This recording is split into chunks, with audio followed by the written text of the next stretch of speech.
Om Namo Bhagavate Sri Arunachala Ramanaya Namaskaram. Today I'm going to be talking about verse 362 of Guru Vācaka Kōvai. This comes in a chapter, Atma-vichara. That is a chapter about the rising up of Atman. But here, rising up is used in a metaphorical sense. Atman doesn't literally rise.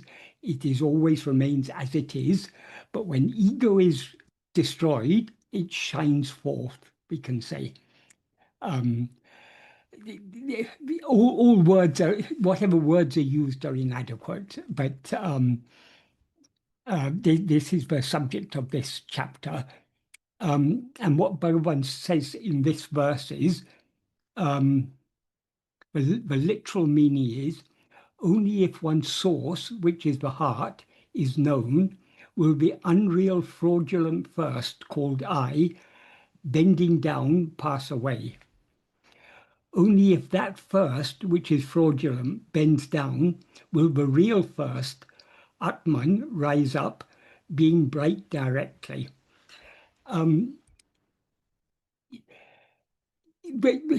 When verses are translated literally, we have to get behind what is behind these words.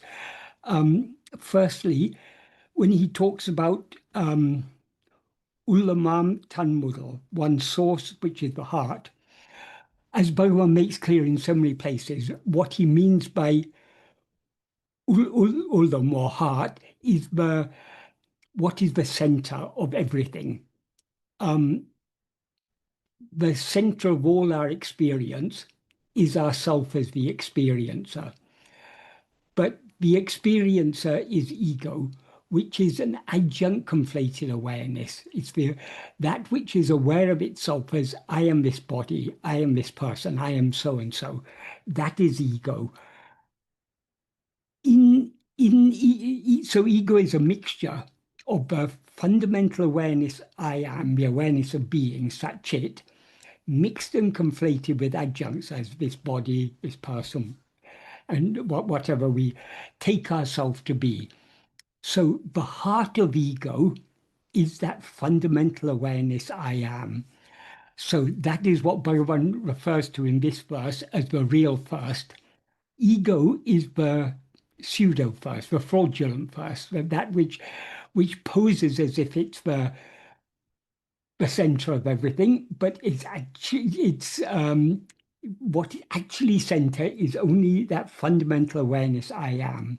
Because of this fundamental awareness I am, it seems to us when we rise as ego that we are the center of this world. We're all time and space is relative to the time and place in which we now experience ourselves. And we experience ourselves in a time and place because we identify with a body. So here and now, here means this present place in space. Now is this present moment in time. Why this particular place and this particular moment seem to be present is because of the presence of ourself. But the real, that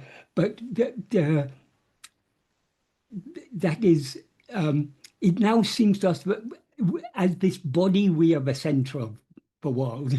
I mean, the center of the world of our experience. The experiencer is the center of its experience.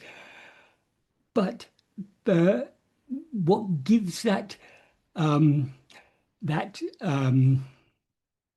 sense of being the center is the real center, which is the pure awareness I am. So that is what Bhagavan means when he talks about the heart. And he also refers to the heart as tanmulam, one source. That is the source from which we have risen and into which we must ultimately subside and dissolve. So he says, only if one's source, which is the heart, is known.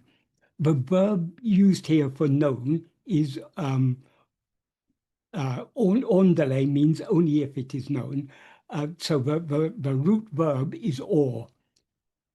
Or means both investigate and know. So this is a verb that Bhagavan often uses, and he uses it in this double sense of investigating and knowing. So if we know by investigation, we can say, or if we investigate and know, that's what is implied by the verb.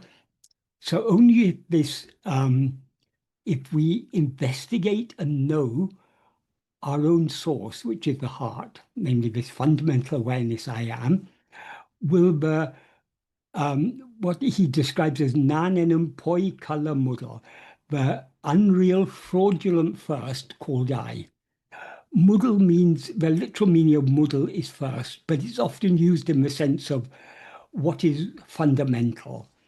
But that is the real mudal is only I am. But when we rise as ego, we as ego seem to be the model. We seem to be the first, and because ego is the basis of all that it experiences, but it's not the ultimate basis. The ultimate basis is only the pure awareness I am. So as I say, Bhagavan describes the ego here as the unreal fraudulent first called I.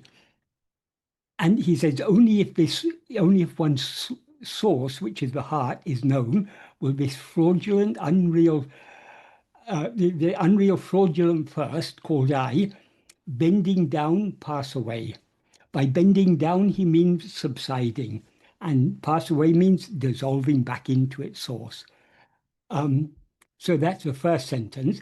And then in the second sentence, he says, Kalamam Ammudal Saindale. Only if that first, namely ego, which is fraudulent, bends down, Anma me Mudal, will the real first, namely Atman, rise up. Here, Atman is used in the sense of ourself as we actually are, what we actually are.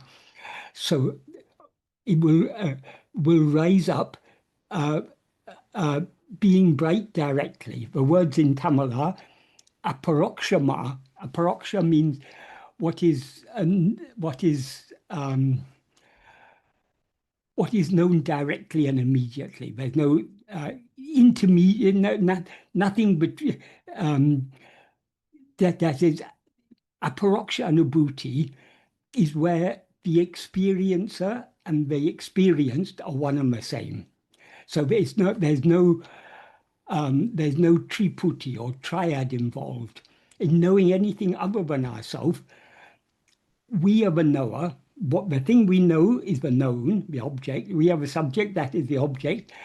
And there's a means by which we know it. We know it by seeing it, or by hearing it, or tasting it, touching it, or there are more indirect ways. We know it because we read it in the newspaper or we read it online. So these are all the means of knowing. So these three, the knower, the known, and the means of knowing, these are what are called triputi. So all objective knowledge, or knowledge about anything other than ourselves, involves this triputi. But the aparoksha anubhuti, the direct experience, there are no three involved. That is is experiencing alone is what is experienced. So in other words, it's pure awareness. It's the awareness that knows nothing other than itself. And he says, vir utru, that means being viru. Viru means distinctive, bright, splendid, powerful, or solitary. So but it had both the meaning of being very bright and also solitary. That is, when something is bright, it stands out, so it stands solitarily.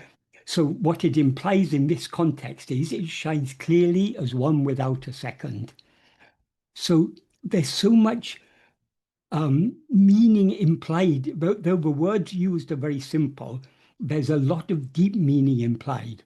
So as I say, the second sentence means only if that first, namely ego, which is fraudulent, bends down, will the real first, Atman, rise up, being bright directly. In other words, being experienced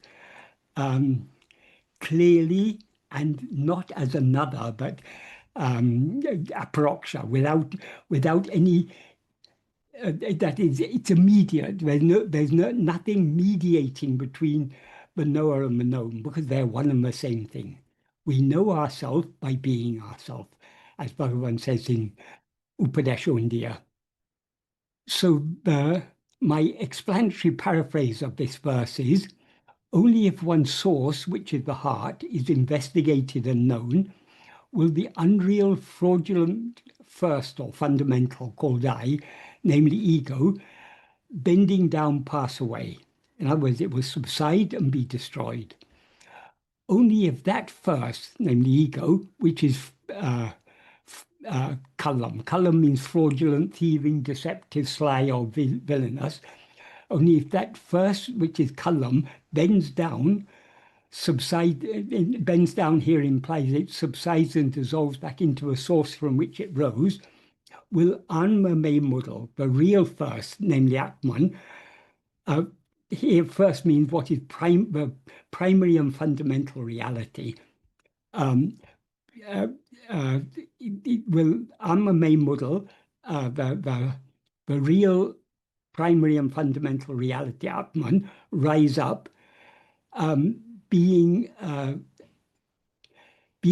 viru, which, as I say, implies shining clearly as one without a second, as aparoksha, as a direct, immediate awareness.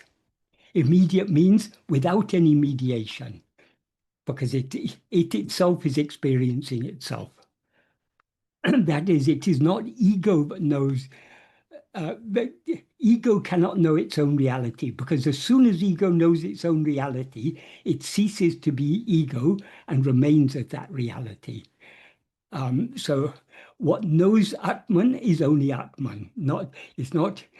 Atman can never be an object of, because Atman means Satchit, pure being awareness. That can never be an object of awareness.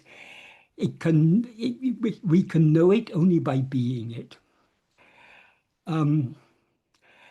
Sadhu Om has also given in Tamil, he gave an explanatory paraphrase, and the meaning of his explanatory paraphrase is, if one knows by investigation. So, as I pointed out, the word ondale means, it implies both only if one knows and only if one investigates. So Sadhu Om has brought out both meanings by saying, Vicharatal arindal, if one knows by investigation. So if one knows by investigation, one's utpatisthana means the rising place or the source from which one rose, which is called heart. Ego, which is called I, which till now stood appearing fraudulently or deceptively as if it were itself the mudalporul, the primary and fundamental reality, will bow down and be destroyed. When that awareness called I, which is the polymudal, the spurious first or fundamental, subsides and subsides, or subsides more and more in its upatisthana, the source from which it rose, namely Atman, which is the real mudalporul, the real fundamental reality, will shine brightly, rising up as aparoksha, as a direct, immediate, unmediated awareness. So, as I say, these verses, I mean, this is in this verse, Bhagavan. This verse expresses the fundamental teachings of Bhagavan, but only if we know our own reality will we as ego subside and dissolve back into our source. And only when we dissolve will what we actually are shine forth. That's the implication. But there's a lot of meaning, meaning and implication packed into the words that are used here. That is, all these verses of Guru Vācaka Kōvai, these were originally things that Bhagavan said.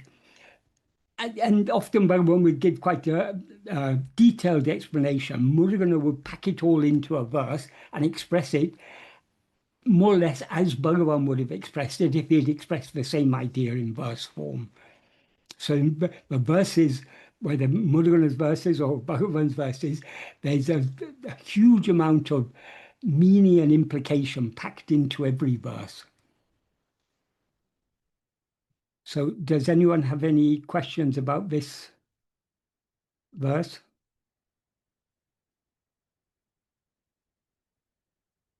We have one question that's come in the chat, Okay. which I'll read to you. It's sort of longish, so you may want me to give it in bits. Okay. So he said, could you give some instructions of what it is to go deeper to the source of the real? When I give my full attention to who I really am, there are obstacles in going deeper, which are mostly thought manifestations of the vasanas. Should we look at these thoughts without identification or ignore them and hold on to our being? I have heard you say to not give the slightest space to the rising of any thought. And I also remember Bhagavan saying to look at the thinker. What is the proper way to burn the deeply rooted asanas? And then lastly, who is to bow? Maybe the lastly we can keep. Okay. Firstly, what it is to go deeper to the source of the real. Firstly, it's not the source of the real. The real has no source. The real is the source. It is the source of ego. So the source of ego is our own being, what we actually are.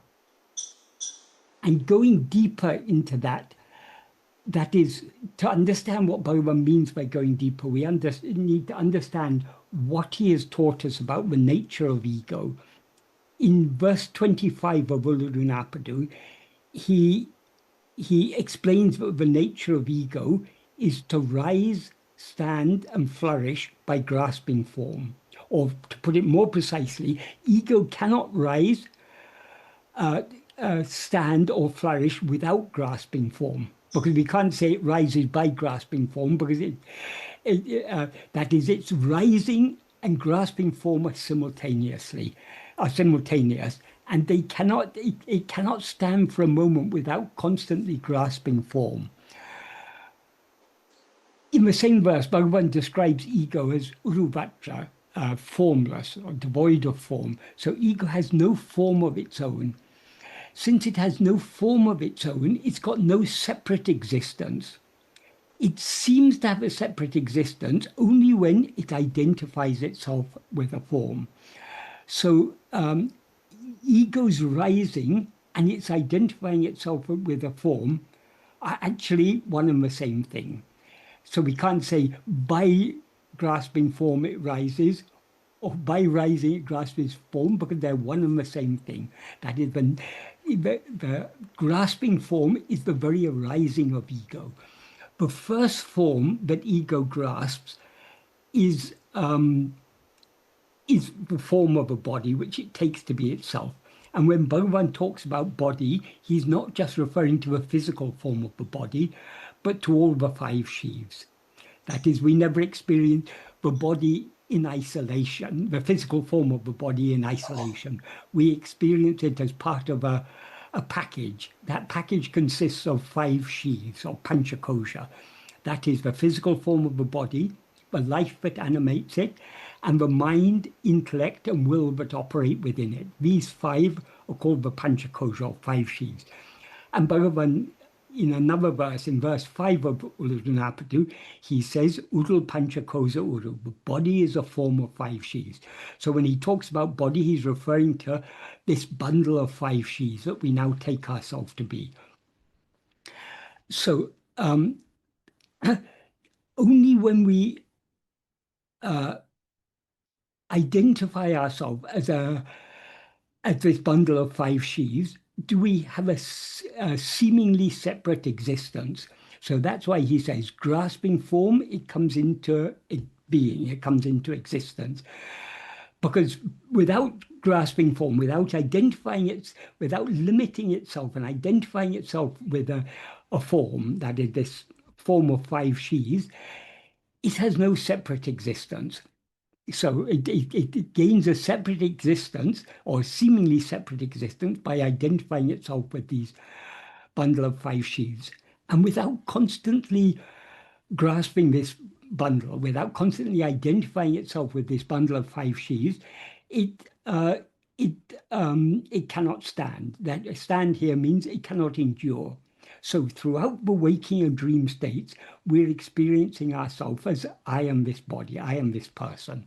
That's the basis of all our, whatever else we may experience, this is the basis of our experience as ego, but we experience ourselves as I am this body. And then he says, so the first sentence is grasping form, it comes into being. Second sentence, grasping form, it stands or it endures. And then he says, Urupatri undu mika ongam, grasping and feeding on forms, it flourishes abundantly.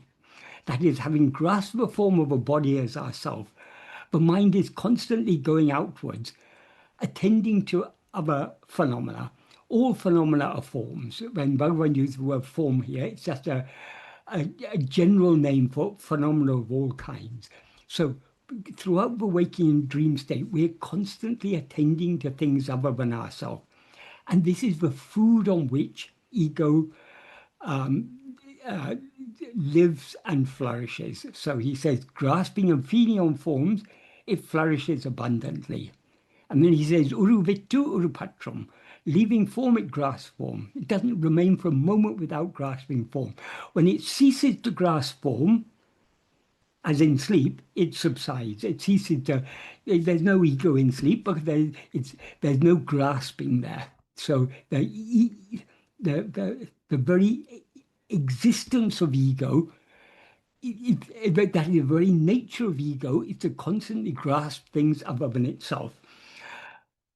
And then he says, Tedinal autum pidicum. That literally means if seeking, it takes flight. He doesn't specify what is to seek what, but the implication is if ego seeks to know its own reality, or to put it in other words, if ego, instead of grasping form, tries to grasp itself, autum pidicum, it takes flight, it runs away. The implication is that by turning our attention back to ourselves to try to see who am I, we as ego thereby subside. Because to the extent to which we attend to ourselves, we are thereby withdrawing our attention from all the forms. So we're ceasing to grasp form, we're trying to grasp ourselves. So the nature of what we can infer from this verse is, and Bhagavan has made this clear in so many other places also, the nature of ego is to rise, stand, and flourish by attending to things other than itself. But to subside and dissolve back into its source by attending to itself. So what does going deeper mean? It means to the extent to which we are self-attentive, to the extent to which we fix our attention on our own being, to that extent do we as ego subside. So the more keenly we attend to ourselves, the more deeply we subside. So going deep means sinking back into our own being by means of self-attentiveness. Then the next sentence, the next question is, when I give my full attention to who I really am, there are obstacles in going deeper, which are mostly thought manifestations of the vasanas. Not mostly, entirely. It's only, that is, vasanas are, the term Bhagavan used for, Bhagavan said there are two types of vasanas. there's Vishaya Vasanas and Satvasana. The problem is the Vishaya Vasanas. Vishayas means objects or phenomena. So Vishaya means the same as form. That is, in what Bhagavan refers to as form in verse 25 of Ulujunapadu, is Vishayas. All objects or phenomena are forms of one kind or another. And vasanas means inclinations. So Vishaya vasanas are our inclination to attend to phenomena, to forms. Whereas satvasana, sat means being. So satvasana is the inclination to attend to our being. So what draws when we try to attend to ourselves, what distracts our attention away from ourselves or draws our attention away from ourselves is our Vishaya vasanas, our inclinations to attend to other things. Why do we have such inclinations? Because the very survival of ourself as ego depends on clinging to form. In other words, attending to things other than ourselves. So it's the very nature of ego to have Vishaya vasanas. The Vishaya vasanas are not ego itself, but it's the nature of ego to have Vishaya vasanas. In other words, as ego, we have very strong inclinations to attend to things other than ourselves, because our very survival as ego depends upon constantly grasping form or constantly attending to things other than ourselves. So the vasanas of us, that is, the vasanas are not something other than ourselves. They're our own inclinations. So these inclinations to attend to things other than ourselves is the sole obstacle preventing us from going inwards. What motivates us to attend to ourselves is the satvasana, the inclination to attend to our being and thereby subside and be as we actually are. So it's Bhagavan sometimes said it's a battle going on in our heart between the Vishaya vasanas on one hand and the Satvasana on the other hand. But one important thing to understand about vasanas are inclinations. We are not bound by our inclinations. Generally, we follow our inclinations, but we're not bound to follow our inclinations. So whatever vasanas we have now are vasanas that we've cultivated over the course of numerous lives. So we who have cultivated these vasanas can also bring them to an end. Another important thing to understand about vasanas have no strength of their own. Whatever strength they seem to have is strength that they derive from us. And how vasanas derive their strength from us, the more we allow ourselves to be swayed by any particular inclination, the stronger that inclination becomes. The more we refrain from being swayed by a particular inclination, the weaker it becomes. So when we're practicing self-investigation, we are being swayed by our satvasana, and we are refraining from being swayed by the Vishaya vasanas. So by self-investigation, by being self-attentive, we are strengthening the satvasana and weakening the Vishaya vasanas. So this is why persistent practice is necessary. Because if we're not, as Bhagavan said, if you don't engage in Atma-vichara, you'll engage in Loka-vichara. In other words, you'll be attending to the world. If you're not attending to yourself, you'll be attending to other things. But here, Loka means all phenomena. It includes both the physical world that appears as if outside, and the mental world of thoughts and feelings and memories and emotions and so on that appear inside. They're all Loka. Loka means what is seen. So we have a choice. Either we investigate ourselves or we investigate other things. In other words, either we attend to ourselves or we attend to other things.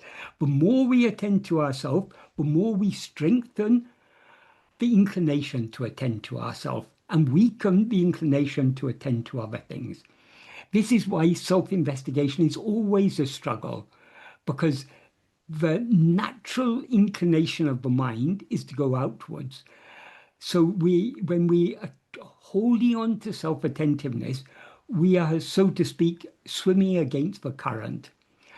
But the more we hold on to self-attentiveness, the more we weaken the Vishaya vasanas, and the more we sink deeper into the heart. So self-attentiveness is the answer to both these first two questions. We go deeper by holding on to self-attentiveness. We weaken the obstacles to going deeper by holding on to self-attentiveness.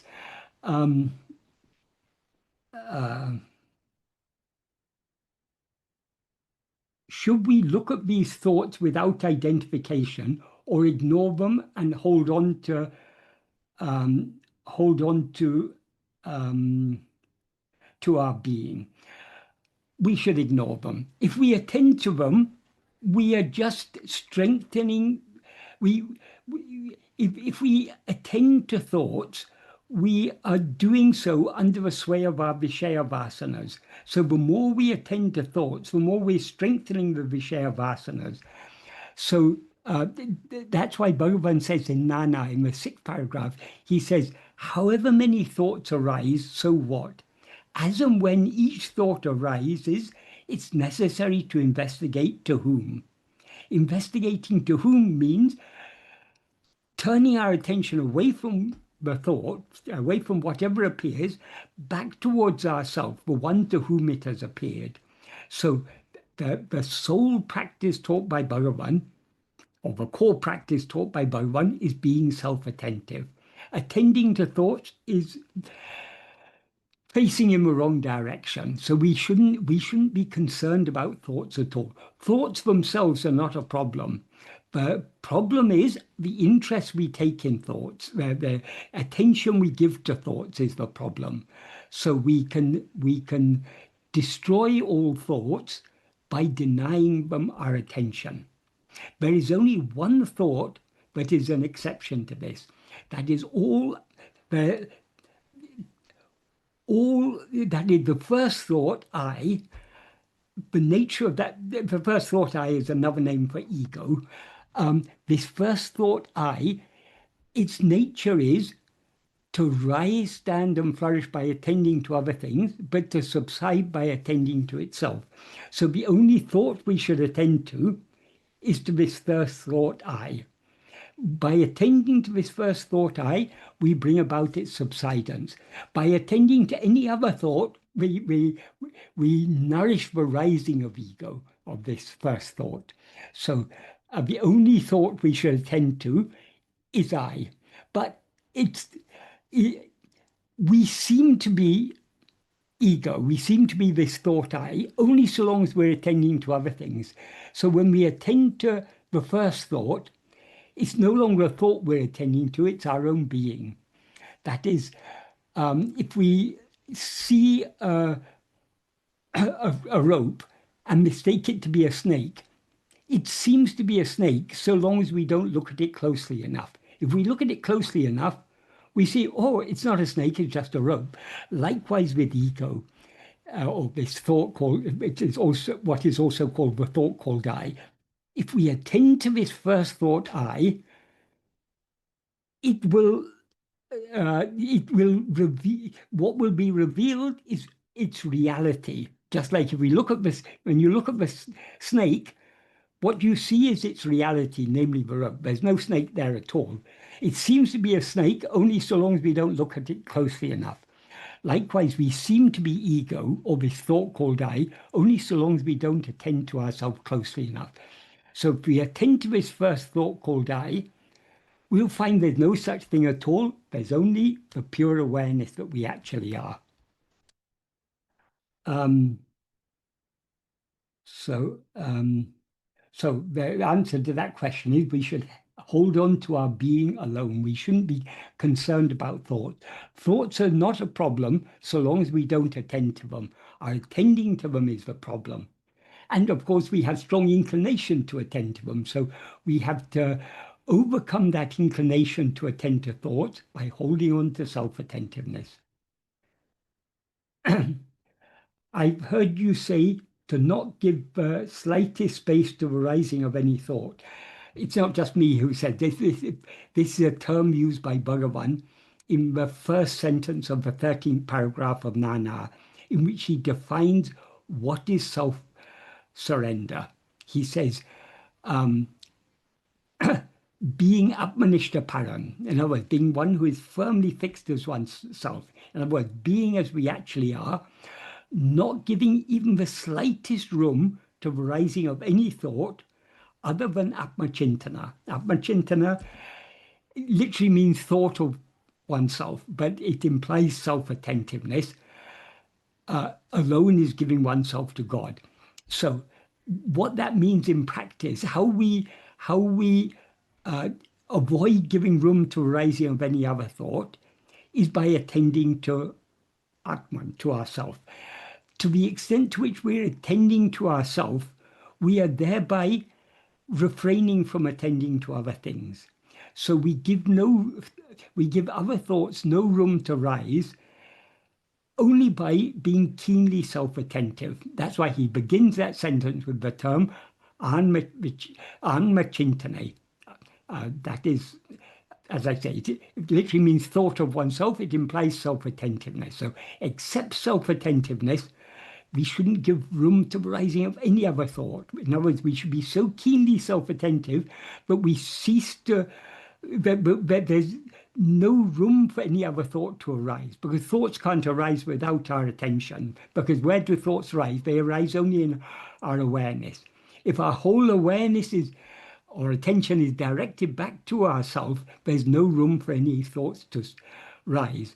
So by attending to ourself, there's no room for other thoughts to subside, to rise. Therefore, we subside, and we subside back into our own being. Being in our own being is what Bhagavan refers to as being Atma-vichara param, being one who is firmly fixed as oneself. And that, he says, is giving oneself to God. So, in other words, he very beautifully explains there, but ultimately, complete self-surrender can be achieved only by means of self-attentiveness. Because so long as we're attending to anything other than ourselves, we are feeding ego. So we're not subsiding. Real self-surrender is the complete subsidence of ego, and that is brought about only by self-attentiveness. Being so keenly self-attentive that we give no room to rising up any other thought. So coming back to the question, I have heard you say to not give the slightest room to rising of any thought, and I also remember Bhagavan saying to look at the thinker. Right. The thinker is the first thought, ego. By looking at ego, ego will subside and all other thoughts will subside along with it. So as I said earlier, the only thought if we want to attend to any thought, we should attend only to this first thought, I. That's not to the word I, but to that which experiences itself as the thinker, as the knower of all other thoughts. That's why Bhagavan often said we should investigate to whom thoughts or phenomena appear. Investigating to whom means turning our attention away from whatever has appeared back towards ourselves, the one to whom it has appeared, the one in whose view it has appeared. By doing so, we subside, we sink deeper and deeper within. We subside more and more. What is the proper way to burn the deeply rooted vasanas? The only way to burn the deeply rooted vasanas is by this practice of self-attentiveness. Of course, we can, to a certain extent, weaken vasanas by other means. For example, if you're on the path of, that is, this practice of self-investigation, as Bhagavan said, that is the means to bring about complete self-surrender. So this practice of self-investigation is the ultimate practice of bhakti. But the more preliminary practices of bhakti involve meditating on a name or form of God. In other words, meditating on God as something other than ourselves. By doing so, we can weaken our vasanas to a considerable extent, but not completely, because even that name and form which we are worshipping itself is a vishaya. But it's a vishaya unlike others because it's a focus for our love. And it's through that name and form of God, the grace will come and give us the clarity, purify our mind and give us the clarity to understand that ultimately we can know God only by turning our attention back within. So the most effective way to burn all the deeply rooted vasanas is this practice of self-attentiveness. Bhagavan has clarified this in the early verses of Upadesha in verse 2 of Upadesha, he says, the fruit of action passes away, but what remains is a seed. The seed that he's referring to is the vasanas. And these seeds may cast us into the great ocean of action. That is, these vasanas are a cause for our falling into a great ocean of action. Kriti mahodado patana karanam. That karanam, that cause, is these seeds, namely the vasanas. And then he says, therefore, karma will not give liberation. You cannot, there's nothing you can do to achieve liberation, because by engaging in action, we are just strengthening those vasanas and thereby drowning deeper and deeper into the great ocean of action. So that's what he says in verse 2. Then in verse 3, he says, Kartano kakam nishkarmiya karma.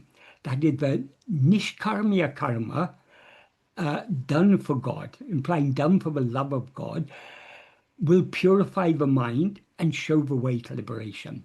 Nishkarmiya karma means action that is done not for experiencing any result, but just for the love of God. That's why he clarifies what is meant by nishkarmiya karma by adding before it kartanukakam, done for God. So you're doing it only for the love of God, not for anything you expect to gain from it. In the Sanskrit version, he says, Ishwara pitum nechaya kritam. That is a desireless action that is offered to God. That means you're doing it only for the love of God, not for anything else.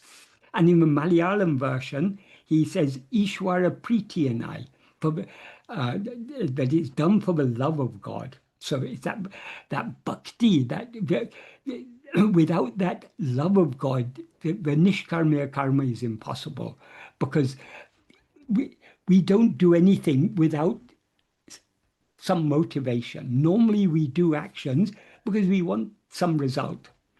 We feel hungry, so we eat in order to alleviate the hunger. And like that, so whatever actions we're doing, whether actions of mind, speech, or body, they are all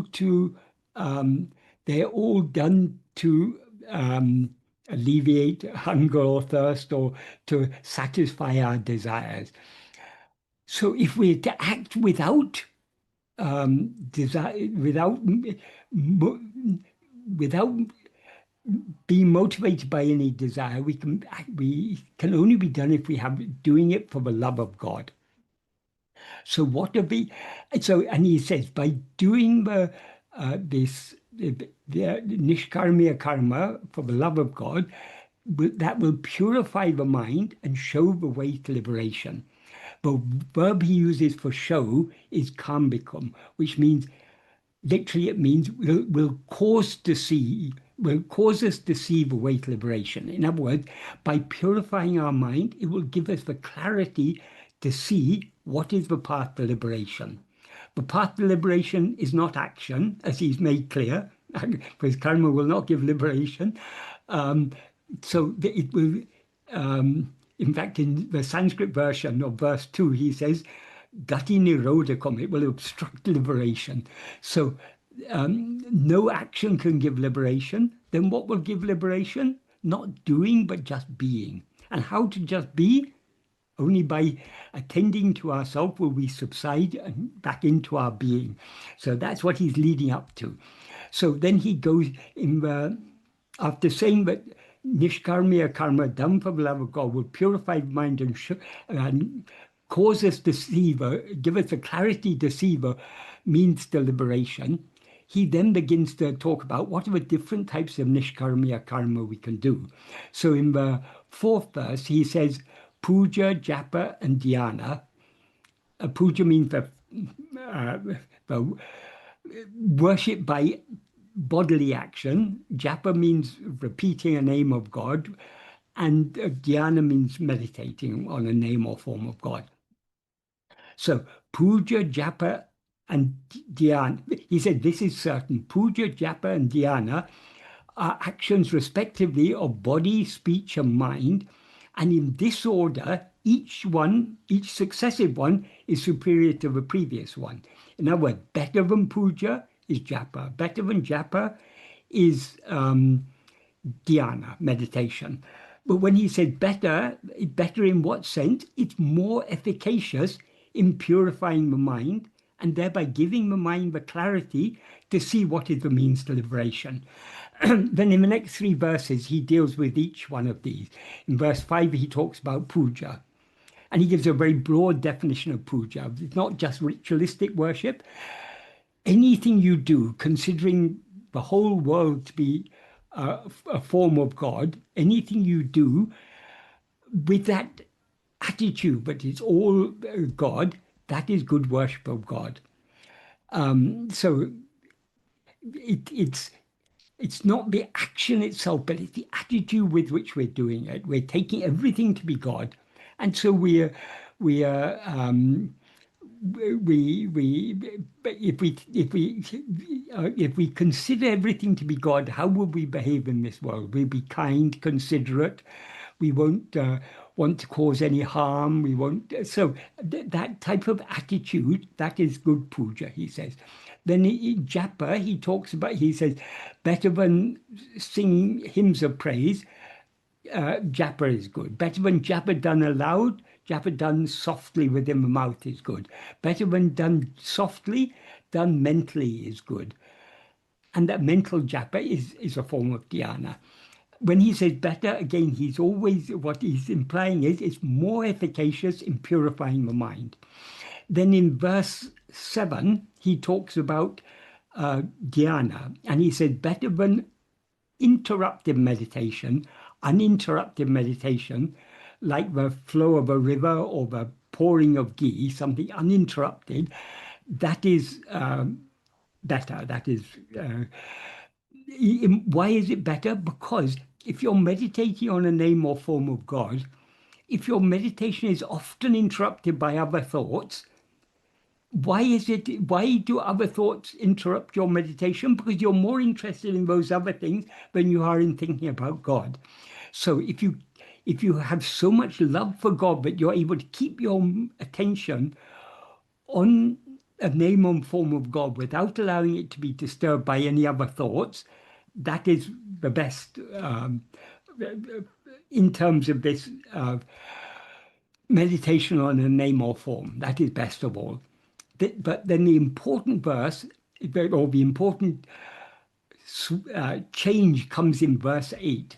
What he says in verse 8 is, rather than Anya Bhava, Ananya Bhava, in which he is I, is best among all. Anya Bhava, Anya means what is other. So in this context, Anya Bhava implies meditating upon God as something other than oneself. So if we're meditating on a name or form of God, that name or form of God is something other than ourselves. So that's Anya Bhava.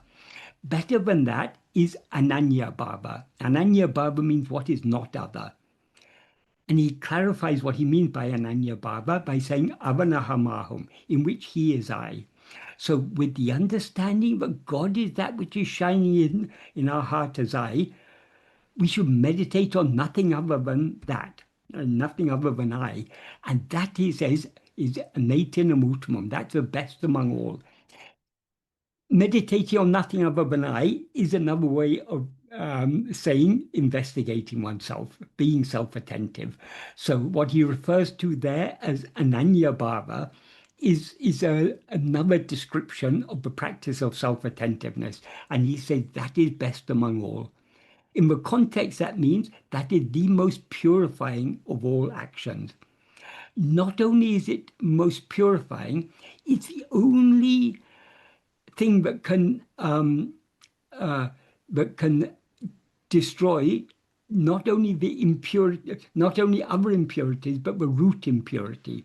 The other impurities are the Vishaya vasanas. The root impurity is ego itself, and that can be destroyed only by self-investigation.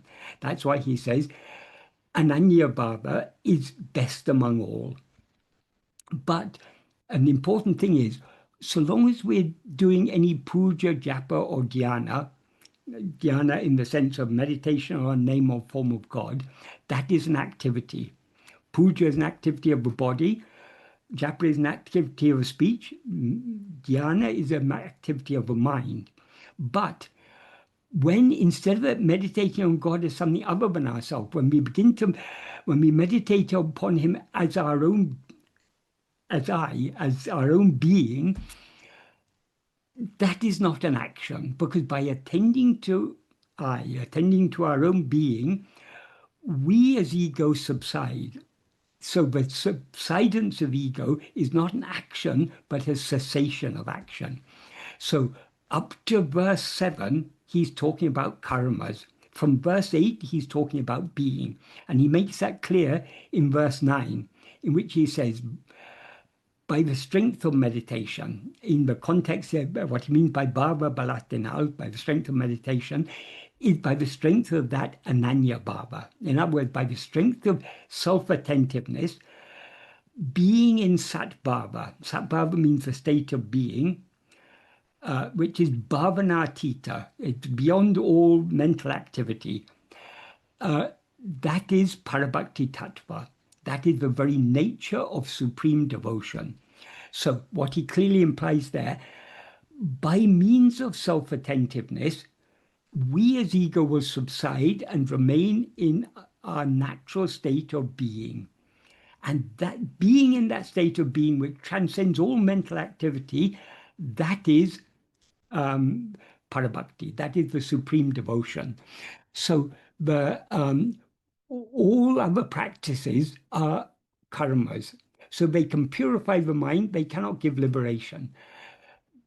But purification of mind is very necessary, because without that gaining a certain degree of purity, we won't even be willing to understand that God is our own being.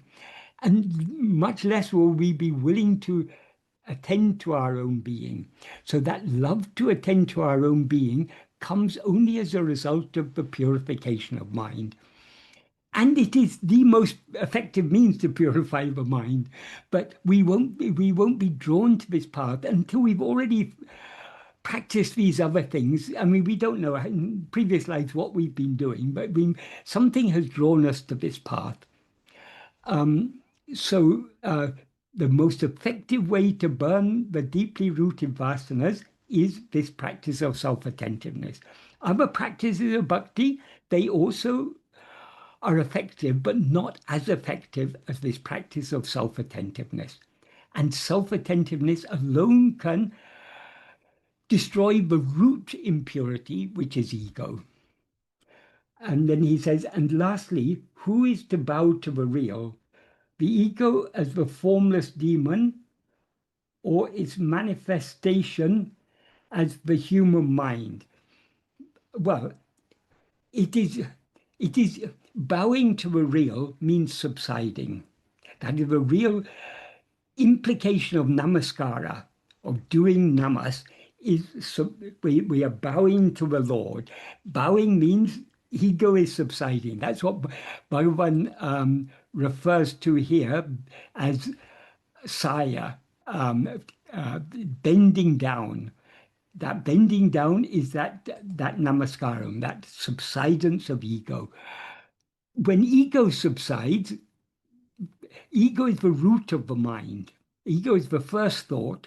So to the extent to which ego subsides, all other thoughts will subside along with it. So it says ego, but we have to bow down to that, to the real. What is real? It is that pure awareness I am, which is the very heart of ego. And that is the source from which we've risen. So this is what Bhagavan is talking about this. Only by investigating and knowing one's own source, which is the heart, will this ego be destroyed. That is the essence of this verse. And only when ego is destroyed will what we actually are shine forth. So that's the essence of this verse. So I hope that's a clear answer for the person who asked that question.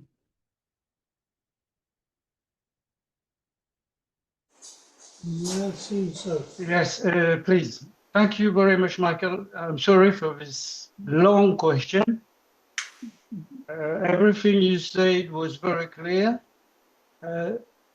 I know the answer is already very long. There's just one little thing I'd like to ask you. Yes. Sorry for my accent. I'm from Paris. No problem. No problem.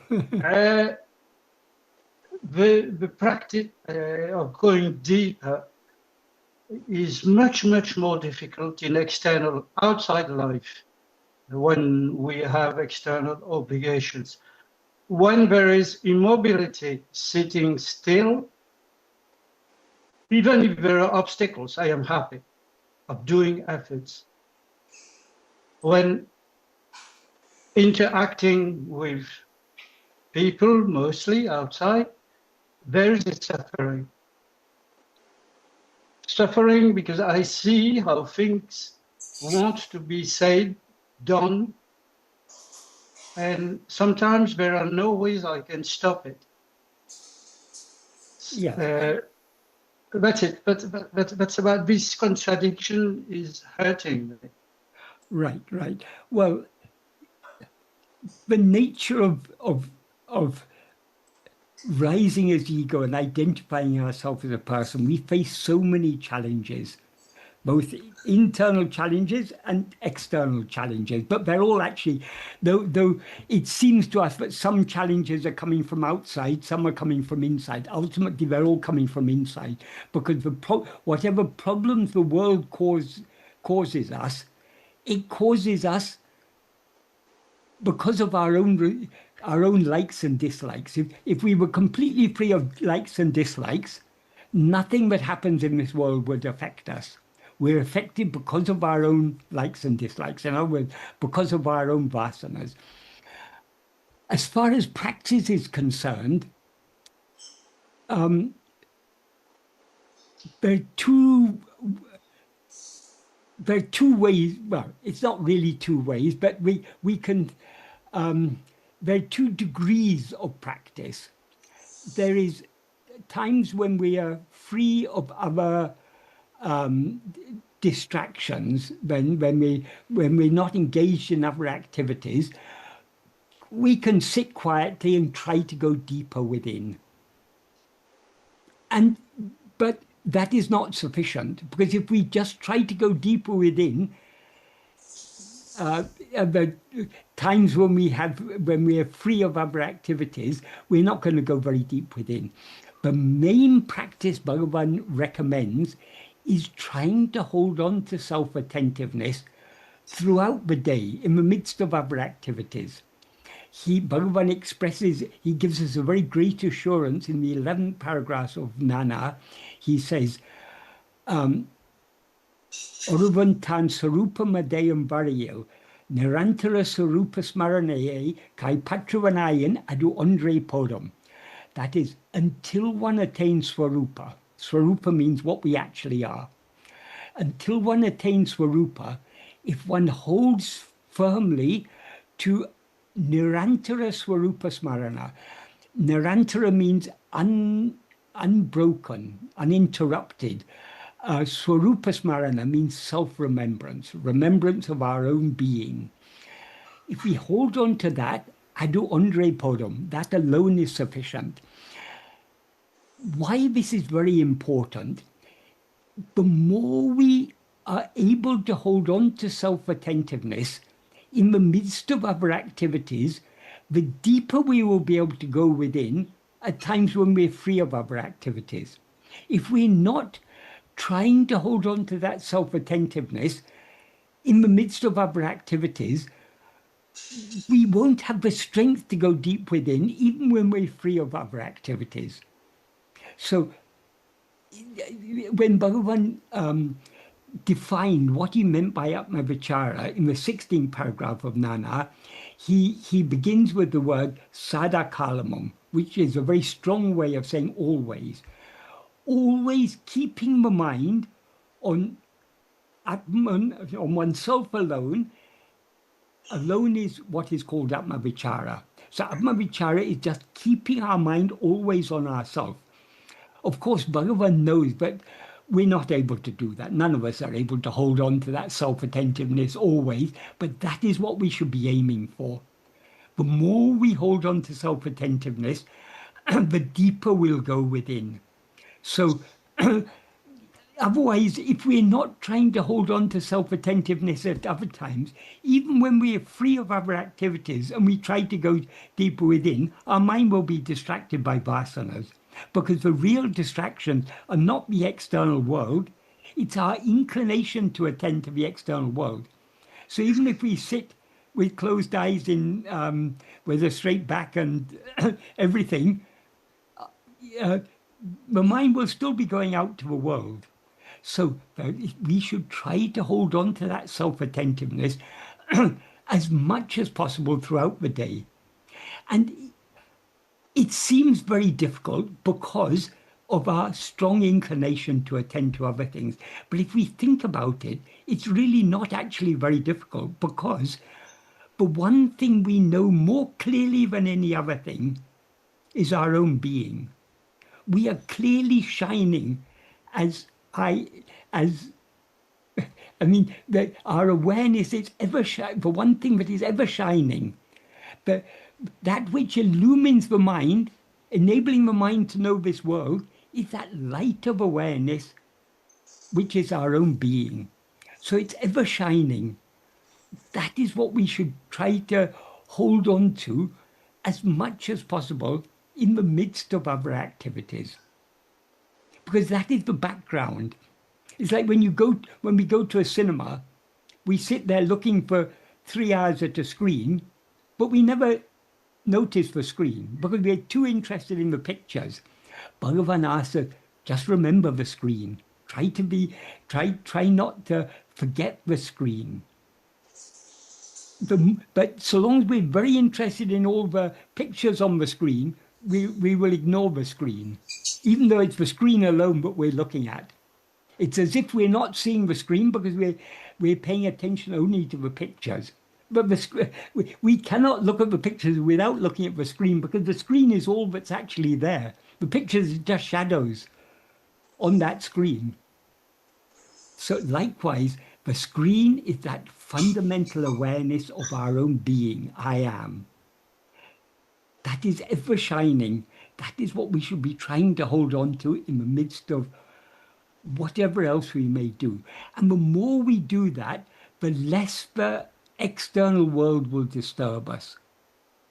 If we pay attention to the external world, it's hell. If we see all the things that are happening in the world, it's terrible, terrible things. So the sole place of refuge from this world is our own heart, the cave of our own heart. Bhagavan said, what is the use of going to the Himalayas and sitting in a cave of the Himalayas when you take your mind along with you? So the cave we should all retreat into is the cave of our own heart. And we can retreat into that only by means of self-attentiveness. To the extent to which we hold on to self-attentiveness, we sink deep into the heart. Thank you. Right.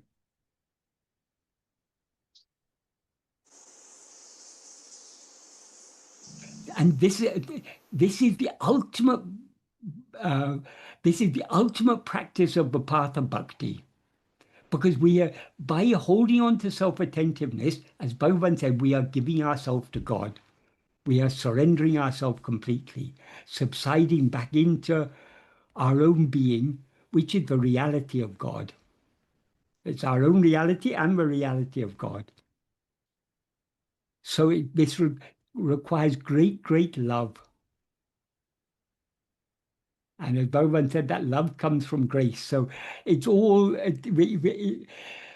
it's all ultimately, it's grace that is doing everything. But we have to, grace works through us. We have to play our part by trying as much as possible to hold on to that self-attentiveness. And the Satvasana you were mentioning, is that an integral part of human consciousness, of personal consciousness? It's a No, bit... that Satvasana is contrary to the nature of ego. That's why grace is essential, because the nature of ego is to grasp form. So the inclination to grasp our being it's going in the direct opposite, and it's directly opposed to the nature of ego. That is why any love we have to hold on to our being, any satvasana we have, is the manifestation of grace in our heart. It is grace alone, Bhagavan's grace alone, that shines in our heart as this love to hold on to our own being.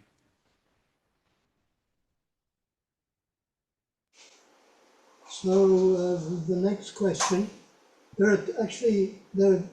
read the whole thing maybe, because one is a follow-on. Right. But anyway, and then maybe we can put it again later. This is on this verse, Lord. Yes. There's so much discussion on when we rise as ego, but ego doesn't really rise, so this paradox is confusing. Could you please speak to to understand this paradox? Yes, ego never rises, but it certainly seems to have arisen, because it's only when we have risen as ego that everything else seems to exist. As Bhagavan clarifies in the next verse of Ulladu in verse 26, he says, Ahande undayin anetmundahum. If ego comes into being, everything comes into being. If Hande Indrel, Indru anatum. If ego is not, everything is not. Hande Yavamam. Ego itself is everything. Therefore, investigating what this is giving up everything. That is why he says if ego comes into being, everything comes into being. All phenomena exist only in the view of ego.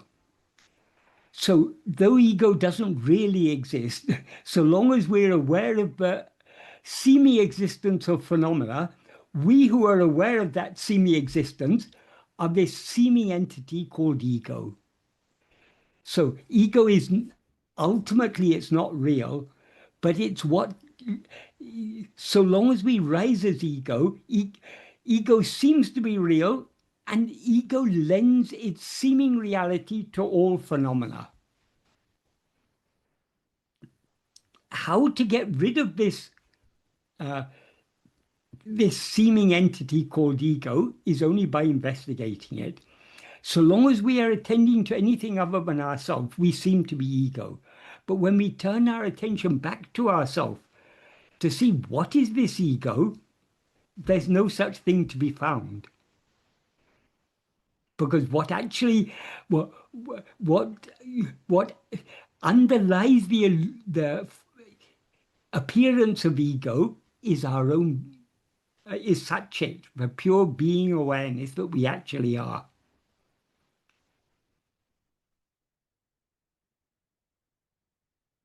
Is that a clear answer to that question? I'll give you the following. This is the follow-on from that. Right. Self is a perfect state of being, so why would there even be an appearance of rising, or even a thought I within that perfection of self? What would make perfection question anything or appear to arise or have a thought? When people ask Bhagavan why ego has risen or how ego has risen, he said that's the wrong question to ask. Investigate what this ego is, and you'll find there's no such thing. When you found there's no such thing, the question of why or how becomes redundant.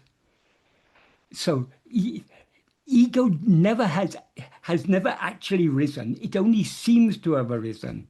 So let's investigate it and see that it's never actually arisen, and then there's no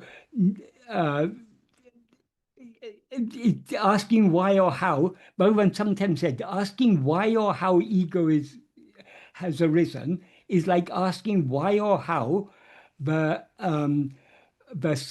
son of a barren woman was born. The son of a barren woman is an impossibility, because if a lady is barren, that means she's got no children. If she's got a son, she's not barren. So son of a barren woman is an analogy used frequently in Vedanta to mean something that is totally non-existent. So asking how was the son of a barren woman born? Why was he born? It's meaningless, because there's no such thing as the son of a barren woman. Likewise with ego. But though ego doesn't actually exist, it now seems to exist. So as ego, we have a problem. We are all suffering because we seem to have risen as ego. To get rid of this ego, we need to investigate ourselves. When we investigate ourselves, we will find that we have never actually risen as ego. There never was any problem. But there's no use just saying, oh, there's no ego, there's no problem, when life is throwing so many problems at us. So the solution to all our problems is to investigate this I that seems to have arisen, and thereby find out what we actually are. And when we find out what we actually are, we'll know that we have never risen. There never was any ego, and therefore never was any mind or body or world or anything. There is only Satchit, pure being awareness, which is infinite happiness, Ananda.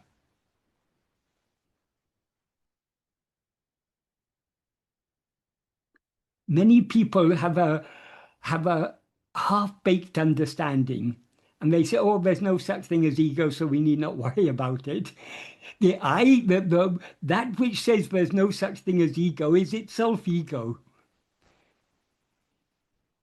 If there's no ego, there are no problems. But we all seem to be facing problems. We all face dissatisfaction. We suffer in so many ways. It is only as ego that we have suffered. When we don't rise as ego in sleep, we have no problems at all. The only problem with sleep is sooner or later we rise again. So from a perspective of ego, sleep is an imperfect solution, because it's only a temporary solution. The permanent solution is to see that no such thing as ego has ever arisen. And we can see that only by investigating what we actually are.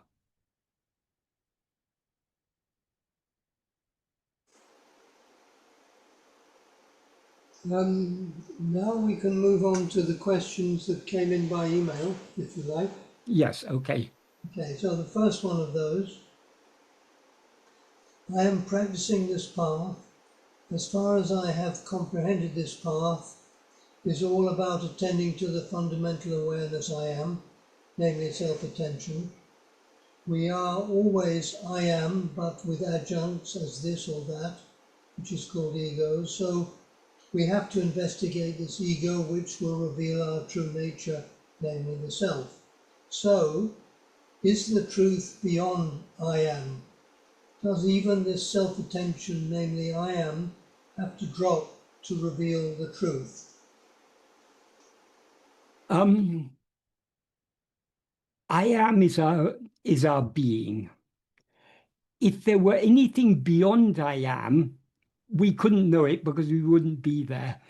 But if you say there's something beyond I am, you have duality. Because the one thing that whose existence we cannot reasonably doubt is our own existence. We may not be what we seem to be, but we certainly do exist. Because if we didn't exist, we wouldn't be aware, and we are aware. We're aware of many things, but the first thing we're aware of is our own being, I am. So you can reasonably doubt the existence of literally everything except I am, except our own awareness of being. That is the one thing that certainly exists. So if there is some truth beyond I am, then you've got duality. People often ask about beyond I am. As far as I'm aware, this is an idea that people get from the teachings of Nisargadatta. But that is not, I mean, whether it's a wrong translation or what it is, I don't know. But to talk about something beyond I am is it is contrary to the fundamental principles of Advaita. One of the Mahavakyas is Aham Brahmasmi. I am Brahman. So there's no such thing as Brahman other than I am. That is the sole reality. As Bhagavan says in other Upanishads, it is said it is ekam eva advaityam, one only without a second. What is that? That which is one only without a second, that is Brahman. And what is that Brahman? You are that, Tattvamasi. So there's no reality other than our own being, I am, our own being awareness, Satchit. In Nana, in the 7th paragraph of Nana, Bhagavan says very, very clearly, Yathatamai ulladu Atma-sarupamondre. That means what actually exists is only Atma-swarupa. Atma means ourself. Swarupa means what we actually are. So Atma-swarupa is a compound meaning, ourself as we actually are. It's often Swarupa is translated as real nature, or essential nature or something. That's one, but we should understand what's implied by the word Swarupa is what we essentially are. And that alone is what actually exists according to Bhagavan. So there is nothing beyond I am. Anything beyond I am is just a figment of the imagination. And then I'll just go through that. As far as I've comprehended, this path is all about attending to a fundamental awareness I am, yes. And attending to that fundamental awareness I am is what is called self-attention. We are always I am, but with adjuncts of this or that, which is called ego. Yes, as ego, we are always aware I am, but we're not just aware I am. We're aware of ourselves as I am this or I am that. I am this body, I am this person, and so on and so forth. So we have to investigate this ego, which will reveal our true nature, namely the self. Yes, absolutely. We need not call it the self, it is our self, what we actually are. That is, in order to know what we actually are, we need to investigate ourselves. Now we seem to be ego. If we attend to this ego keenly enough, we will see that what we actually are is Satchit, pure being awareness. So there's nothing beyond this being awareness, this that shines as I am. And then the last question is, does this self-attention, namely I am, have to drop to reveal the truth? I am is not self-attention. Self-attention is attending to I am. I am is the fundamental reality. That is what we have to attend to. So does self-attention have to drop to reveal the truth? The truth is revealed by means of self-attention. But the truth is not something other than ourselves. The truth is what we actually are. So by means of self-attention, we come to know ourselves as we actually are. That is it's not that the truth is something other than ourselves that needs to be revealed to ourselves. We need to see ourselves as the reality, as the one and only reality, the one without a second. And we can know ourselves as such only by self-attention. That is, one way of explaining this is what we actually are is pure awareness. Pure awareness means awareness that is aware of nothing other than itself. Being aware of other things is ego aware. I mean, it's only as ego, but we're aware of other things. So in our real nature, what we actually are, there is awareness without awareness of anything. That is what is called pure awareness. So since pure awareness means awareness that is not aware of anything other than itself, how can we experience ourselves as pure awareness? Only by attending to ourselves so keenly that we cease to be aware of anything else. When we attend to ourselves keenly enough, by attending to ourselves, we're withdrawing our attention from other things. So when we attend to ourselves keenly enough, we will cease to be aware of anything else. Thereby, we will experience ourselves as pure awareness. As soon as we experience ourselves as pure awareness, ego, which is the impure awareness, I am this body, is thereby destroyed, and the pure awareness, I am, alone remains. Does self-attention have to drop? Not in order to reveal the truth, but once we know ourselves as pure awareness, there's no such thing as self-attention. That is, what is attention? Attention is nothing but a focusing of awareness. Now, when we rise as ego, there are so many things we're aware of, but we're not equally aware of all things. We focus our awareness on one particular thing or one set of things. So from moment to moment, our attention is on just one thing. So attention is the nature of ego. Generally, the nature of ego is to attend to things other than itself. The practice Bhagavan has taught us is to turn our attention back towards ourselves. By turning our attention back towards ourselves, we will eventually experience ourselves as the pure awareness that we actually are. Once we've experienced ourselves as the pure awareness, ego is thereby destroyed, and what remains is only one. So there's no need for any attention, because when there's nothing other than ourselves to know, there's no need for us to attend to ourselves, because we know nothing other than ourselves. So self-attention is necessary only so long as we rise as ego. Self-attention will destroy ego, and what will then remain is the reality, the truth. So Michael? Yes. I asked the question before about why would ego rise out of the state of perfection? Yes. And what you just answered to this other person's question, you said that that once we're in the state of complete self-awareness, there would be no more ego. Ego wouldn't have a reason to exist. So that's what I was getting at with my question. If we're in a state of complete absolute self-awareness, Yes. why would there be a thought? Why would there be a need? Because we would be in that state, as you just answered now to this question. If we are in that state, there is no ego. Even now we are in that state is the truth, but we seem to be not in that state because we've risen as ego.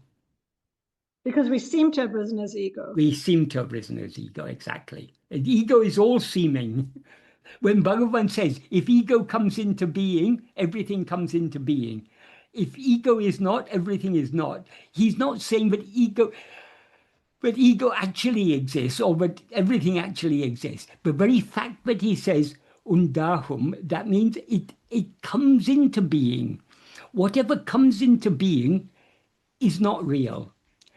But Bhagavan put it very beautifully. Whatever exists at one time, but not at another time, does not actually exist, even when it seems to exist. Right. So is my mistake seeing the state of perfection or self or Atma, seeing it as there once was a time where we were this and then we appear to have risen, and now we've got to go back to that? Because it still seems whether we originally rose or we go back into not rising, there's a time, and I use the word time loosely because I don't know what word to use. Yes.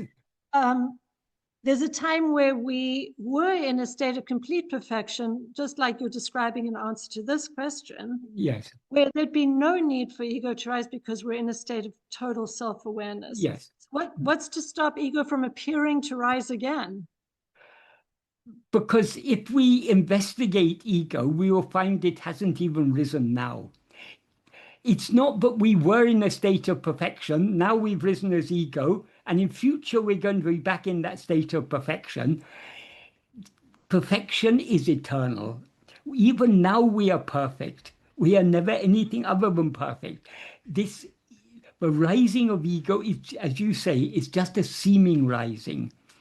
And we seem to have arisen as ego only so long as we're not attending to ourselves.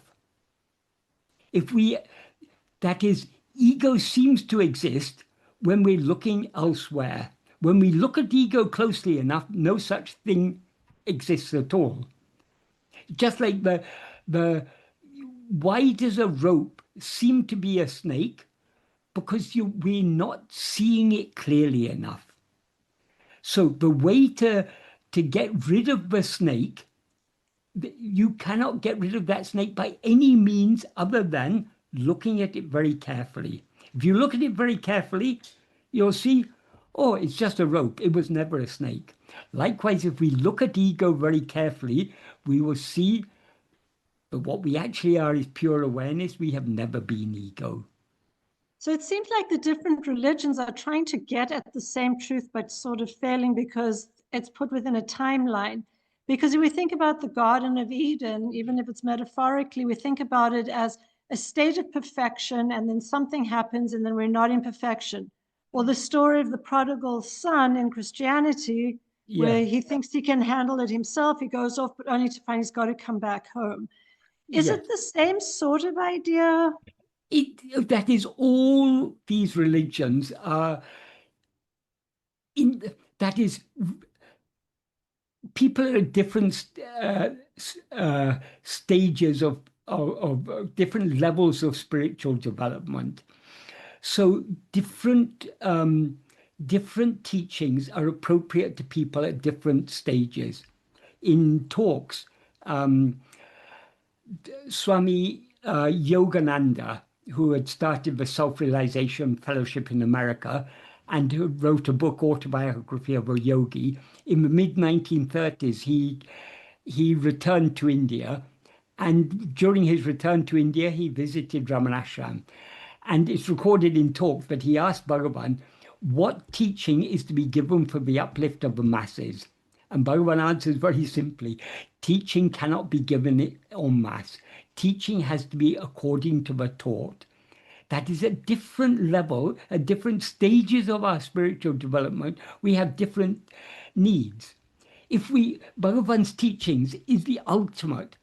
But if we teach this to people who aren't ready for it, they won't be ready to accept it at all. So different teachings are necessary. One analogy that is often given, a mother may have 20 children.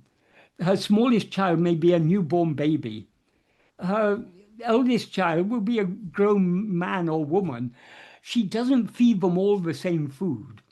What she gives to the newborn baby is not what she gives to the 25-year-old. Like that, religions cater for people at different levels of spiritual development. Even within any one religion, there's so many different ways it's understood. Take a religion like Christianity. Do all Christians believe exactly the same? No. Some people take the Garden of Eden literally true. Some people take it metaphorical. There's so many different ways of understanding these things. So the ultimate aim of all religions is to take us back to the original source, to God or whatever we call it. Right. So the time there seems to be the thing, the timeline, because for most people, it's almost impossible for most people to comprehend or to accept that time is not real. Right. So there's maybe no it's like such more thing as time independent of ego. That's the ultimate truth. That's what Bhagavan teaches us. Right. Time comes into existence. It is one of the phenomena. It's a basic phenomena that rises only when we rise as ego. In the absence of ego, in sleep, where is any time? It's when we wake up, we look at our clock and we say, oh, I've been asleep 6 hours, 8 hours, or whatever. But we didn't experience time while we were asleep. It's only from the perspective of waking state that we say sleep lasts for 8 hours or something. So time is a part of the mental fabrication of ego. Right. No, and I do understand that. It's just this business of being in a state of perfection and then appearing to rise, but not really rising. And then we have enough self-awareness, and then we're back into self. Even to say in a state of perfection is not quite correct. We are that perfection itself. We are never anything other than perfection. Right. Right. But so all this is seeming. Sometimes that Bhagavan made it clear. There's no such thing as a cause for the rising of ego, because cause and effect come into existence only when we rise as ego. So the first cause, the cause for causality itself, is our rising as ego. So Bhagavan made it clear there is no cause for the rising of ego, because ego hasn't actually risen at all. But sometimes when people ask, why has ego risen? He said, because of avichara. Avichara means non-investigation. In other words, because we are not attending to ourselves, we seem to have risen as ego. But who is not attending to itself? What we actually are is never guilty of not attending to itself. It's only ego that is not attending to itself. If ego attends to itself, there's no such thing at all, and what is alone remains as it always is. So the only thing that really seems to make sense ultimately, and I understand Bhagavan said that it's not a teaching, but ajata seems to be the only thing that makes sense, because anything short of ajata doesn't make sense. It doesn't make sense at all. Yeah, that's why if we understand Bhagavan's teachings correctly, ajata is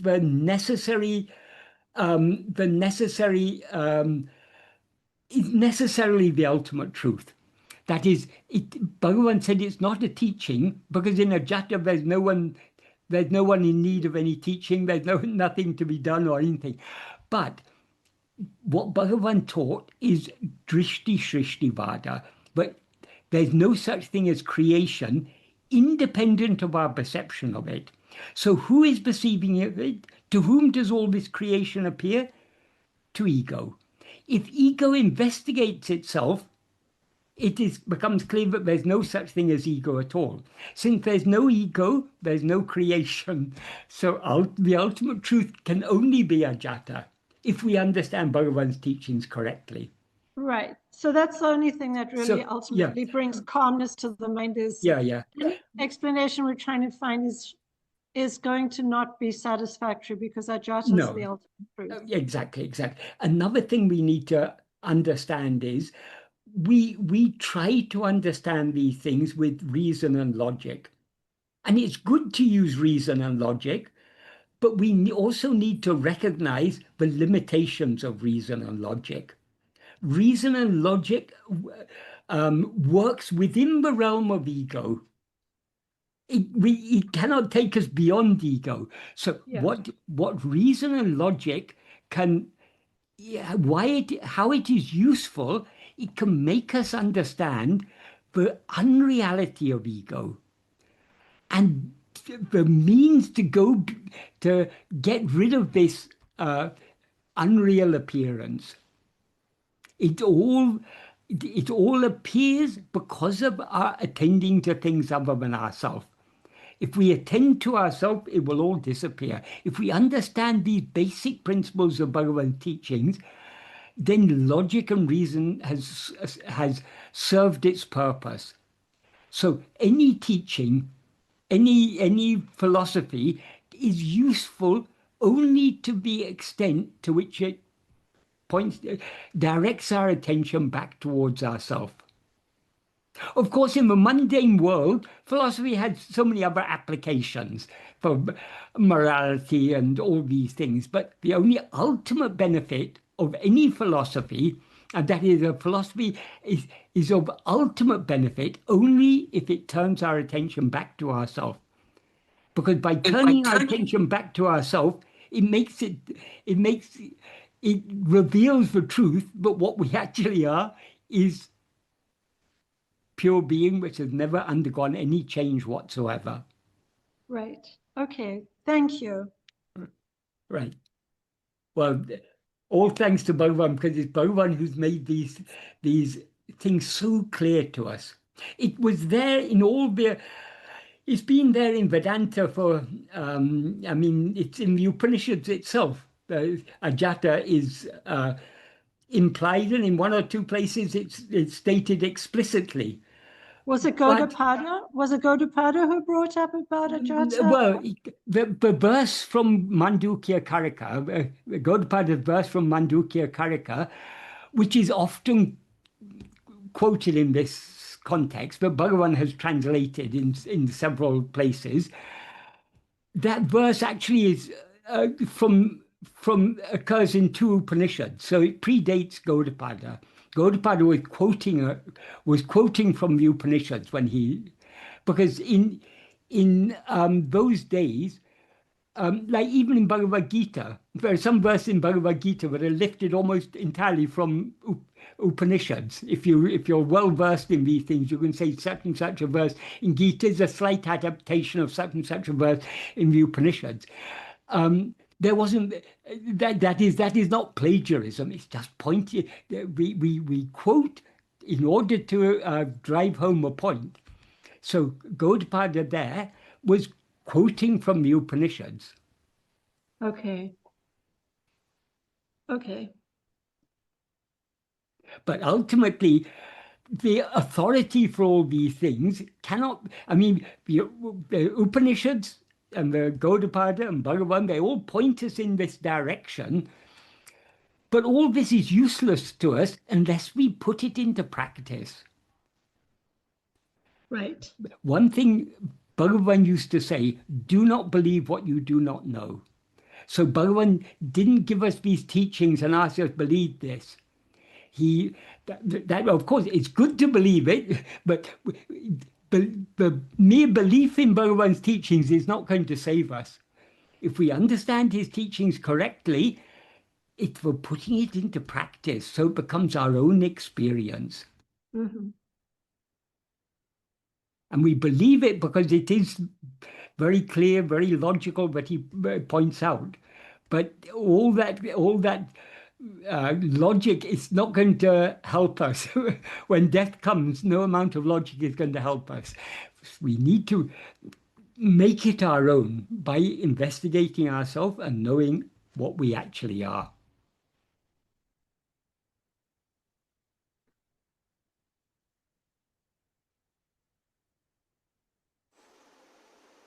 So, Michael, we'll have the next one that came in by email. Yes.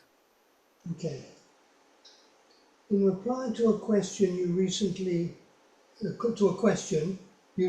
said that a child with a disability should be regarded as a blessing from Bhagavan. How are we to understand this aspect of it being a blessing? The question is particularly relevant to me because my daughter has ADHD. She will soon be leaving for London on a freelance work assignment. We are not sure whether she will be able to cope with the demands of this assignment. However, whatever the outcome may be, we should regard her condition as a blessing for her and as a blessing for us. It would greatly soothe our minds if we could learn to look upon her as a blessing rather than a problem. Your thoughts on this would be deeply appreciated. Bhagavan sometimes used to say, whether you call it prarabdha or call it God's will, it is the same. Because prarabdha is God's will. That is, it is Bhagavan who has allotted our prarabdha. Whatever we experience in this life is our prarabdha. So we should take everything that is given to us to experience, we should take it as a blessing from Bhagavan. With regard to, I can't remember the context in which I said a child with a disability should be regarded as a blessing from Bhagavan. But this is just a general principle. Whatever we are given to experience, we're given to experience all sorts of things in life. Many of the things we're given to experience seem to be very great problem. But none of these things can happen except by Bhagavan's will. So Bhagavan has given us to experience all the difficulties that we undergo for our own ultimate good. So we should look upon even the greatest difficulties in life as Bhagavan's blessings. So it's in a general way. Of course, for your daughter to have ADHD, it's challenging, but we all have faced different types of challenges in life. And whatever challenges we're given to undergo, we should accept that as this is given by Bhagavan for our own good. So it's just are we willing or not to accept that whatever happens is Bhagavan's will and is therefore for our good? If we're willing to accept that, it takes a huge burden off our mind, because nothing can happen except by his will. As he says beautifully in Nana, when one Parameshwara Shakti is driving all karyas, why should we, instead of yielding ourselves to it, be constantly thinking it's necessary to do like this, it's necessary to do like that? In life, we face so many problems, but the big problems we face today, after 10 years, they'll seem like nothing. The big problems that we faced 10 years ago, we've probably forgotten most of them by now, or even if we remember them, it's only they seem almost dreamlike now. So life is a constant flux. None of it is none of these things are permanent or real, but whatever we're given to experience, it's given by Bhagavan for our own ultimate good. And our ultimate good is to subside back into the heart by by surrendering ourselves to him. And accepting whatever happens as his sweet will is an important part of this process of surrender. If we're not willing to accept, but whatever happens to us and to those we love and to all people, ultimately, it's happening by his will for our own good. If we're not willing to accept that, we're going to make our life hell. Well, more of a hell than it already is. So it's best just to accept that it's all happening according to his will. He knows what is best. The problems that we're facing now, we weren't facing previously, and we're not going to be facing in the future. All problems come and go. So if we look upon this life as just a passing show, but whatever appears in this passing show is appearing by Bhagavan's grace for our own benefit, then we can maintain a state of equanimity. We will be undisturbed. Well, of course we are disturbed by things that are constantly happening are disturbing us, but we'll be less and less disturbed. The things that disturbed us greatly in the past will disturb us less now. The things that is disturbing us now will disturb us less in the future. But we have to put this into practice. We have to cultivate this attitude of acceptance. Because if we're not even willing to accept the difficulties in life as Bhagavan's will, how are we going to hold on to self-attentiveness? Well, our mind will be constantly disturbed by the things that are happening. So accepting everything as Bhagavan's will is an essential part of this. It's not self-attention, of course, but it's a very great support to us in following this path of self-attention that Bhagavan has taught us. Is that a clear answer, Sanjay? Thank you. Thank you very much, sir. I was just thinking that I should remove myself from the picture. That means I should not consider her to be my daughter, but the daughter of Bhagavan. That was what I was trying to say. Exactly. Bhagavan has given her under your care. So take care of her she belongs to Bhagavan. If Bhagavan gives you something, you take care of it because of your love for him. That is the attitude we should have to our family, to our friends, to everything. In life, we face so many responsibilities. When the children are small, obviously we have greater responsibility. As they grow older, they take on more responsibility. But we still feel responsible for them, even when they're grown up. But we should do it all with the attitude we are doing this for Bhagavan. He is the one who ultimately knows what is best for each one of us. So with that trust and confidence in him, we should do whatever needs to be done when it needs to be done. But we should do it with detachment. As Krishna says in the Gita, you have the adhikara to the action, not to the fruit thereof. So we do what seems to be necessary in each situation, but the outcome we leave in the hands of Bhagavan. But naturally, when we have children, we do feel the feeling my child it's natural to us all. So we do feel, but we need to try to step back a little. That is, we still have the same love and concern, but we know that ultimately it's all in Bhagavan's hands. He is ultimately the one who is taking care of each and every one of us.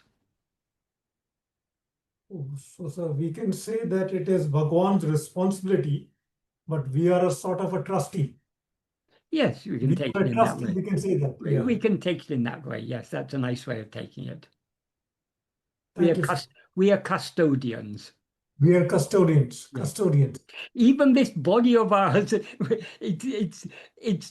we have a custodian for it. This body is not it is not ours. It all belongs to him. So long as it's with us, we take care of it because he has given it. But it's not. We shouldn't consider it as I or mine. How can I help her, sir? Means, is there anything I can do to help her? What could be done? Bhagavan will show you there's no simple formula for what we should do and what we should not do. Bhagavan wasn't in the business of giving do's and don'ts, but he will prompt us to do whatever is necessary. That is, as he wrote in the first sentence of the note he wrote for his mother, according to the prarabdha of each one, he who is for that, being there, being in the heart of each of them, will make them act. So whatever you need to do for her, Bhagavan will make you do for her. If he doesn't make you do it, it just wasn't it wasn't in accordance with prarabdha. And if you rise and say, oh, I have to do this, I have to do that, if it's not in accordance with prarabdha, it's not going to happen. That's why he says, when one Parameshwara Shakti is driving all karyas, why should we, instead of yielding ourselves to it, be constantly thinking it's necessary to do like this, it's necessary to do like that? Whatever you need to do, he will make you do. So leave it to him. Don't worry about it. Put the burden on the train. The train will carry it all. So, sir, it's all a matter of trust. We should trust Bhagwan more and more. Exactly, exactly. And even that trust we can have only by his grace. Thank you, sir. Yes. Thank you, sir. Right, thank you. So we have the last email, which is not strictly speaking a question, but you said you probably want to comment on it. Yeah. So it reads, this is not so much a question, but more of an observation. I recently realized a big lie that ego has been telling me all along. When contemplating being the true state I am, my mind sees it as darkness, black even and totally alone.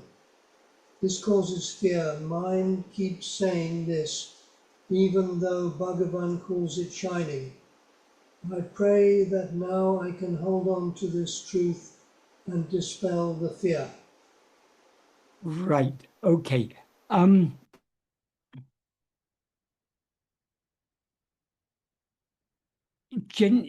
It is often said that the spiritual path consists of Sravana, Manana, Nididhyasana.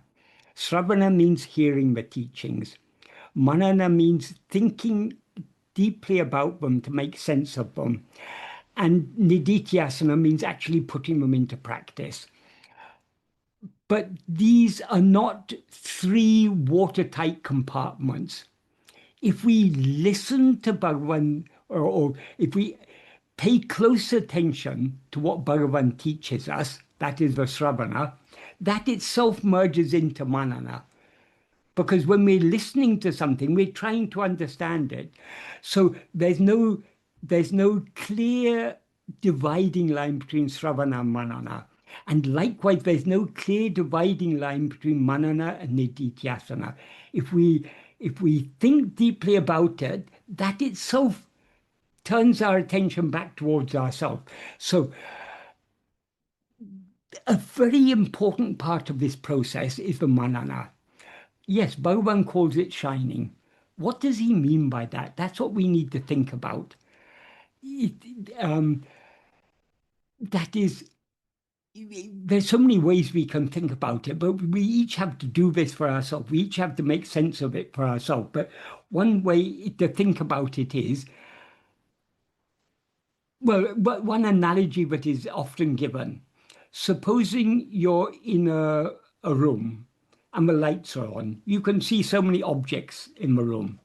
If the lights are turned off and it's completely dark, you can no longer see any objects. So if someone asks, is the book still on the table? You have to say, I don't know, I don't see it. But if they ask, are you still there? You'll say, yes, I'm still there. By what light do you know your own existence? That's how it's often put. We can even take this even further. Supposing you're in a state where all the five senses are cut off. You're not seeing anything, you're not hearing anything, you're not smelling or tasting or feeling anything. There's no tactile sensation. So all the five senses are rendered, they're not just not functioning. Are you not still aware of your own existence? Yes, we're still aware of our own existence. By what light are we aware of our own existence? By the light of awareness. That is, the awareness is often referred to referred to as light, because what is a light? A light is something that reveals things. In things that we can't see in the dark are revealed when there is light. So we have physical light that reveals all the objects in this world during daytime. And at nighttime, we've got moonlight, or we've got street lights, artificial lights, or candles, or whatever. We've got various ways of lighting. So if the light is there, things are revealed. If the light is not there, things are not revealed. So the physical light reveals physical things. By what light do we know thoughts? By the light of the mind. All our thoughts, feelings, emotions, memories, even our perceptions, they're all illumined by the light of the mind. Without the light of the mind, we wouldn't be aware of this physical light. So the light of the mind is what illumines not only the mind, but also the whole world. That is, whether the external light is shiny or not, whatever we know about the world, it is through the illumination of this awareness that we call mind or ego. So it's mind or ego that is illumining the world. For example, in verse 7 of Ulladu Narpadu, Bhagavan, he uses the word arivu. Arivu means awareness, but he's using it in a... We need to understand the sense in which he uses it. If what he says in that verse is, though the world and awareness arise and subside simultaneously, the world shines by awareness. One thing we need to understand from this, when he says awareness arises and subsides, obviously this is not the real awareness. The awareness that rises and subsides is mind or ego.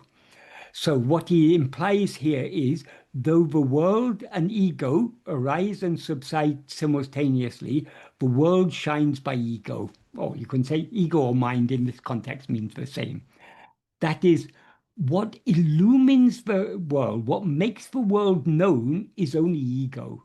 Without ego, there would be no knowledge of the world. And then he goes on to say, only that which shines without appearing or disappearing, as the place for the appearing and disappearing of the world and awareness, is the substance, which is the whole. The substance here means the ultimate reality, what all things ultimately are. The word he used in Tamil is porul. And when he says the whole, pundram in Tamil, it's a Tamil form of the Sanskrit word purna, which means the whole in the sense of the totality of all things, that which is the infinite whole, we can say. So what he's saying here is, the world shines by the mind, but there's something that shines with, but like the world, the mind appears and disappears, it arises and subsides. But there is something that shines without ever appearing or disappearing. In other words, it shines constantly as the place or the space or the ground for the appearing and disappearing of the world and the mind. That is the ultimate substance.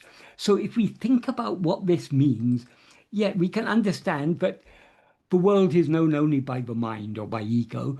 So in a sense, we can say the world shines by the mind. That is, it is revealed by the mind. Without the mind, there's no such thing as world. But what is the light from where does the mind or ego derive its light of awareness? It is aware of all these things in waking and dream, but in sleep it's not there at all. So sleep is a very, very important state, and we need to pay close attention to what Bhagavan says about sleep. Generally, we consider sleep to be a state of ignorance. We're not knowing anything in sleep, or a state of non-awareness or unconsciousness. We're unconscious in sleep. Is what generally we without considering the matter carefully enough, we think, oh, in sleep I wasn't conscious. I didn't know anything. But do we not know that we were in a state in which we did not know anything? How can we know we were in that state if we were not aware while we were in that state? So we who were aware of being in sleep, we weren't aware of, we who in sleep were aware of being, are the same we who are aware of being now. In sleep, the difference between waking and dream on one hand and sleep on the other hand, in all three states, we are aware of being. We're aware I am. In waking and dream, we're aware of the appearance of a multitude of phenomena. In sleep, we're not aware of any phenomena whatsoever, but we are still aware of being. So if we are able to, we need to consider this carefully. Many people say, oh, but it's the fact that I existed in sleep, it's just an inference. When I wake up from sleep, I infer it. But we need to think about it more carefully. Are we not clearly aware that we were in a state in which we were not aware of anything? Not aware of anything means we were not aware of any phenomena. So what was absent in sleep was not awareness itself, it was phenomena. There were no objects of awareness, but we continued to shine in sleep as awareness. If we are able to recognize the fact that we shine even in sleep, of course, we don't have a clear, what we were in sleep is what we are even now. It's it's the one thing that the one ultimate reality is what continued to shine in sleep.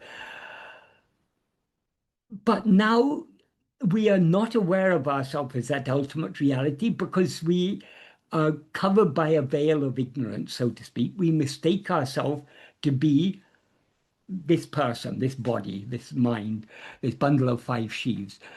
But even to know ourselves as this bundle of five sheaves, there has to be the light of awareness in order to know that.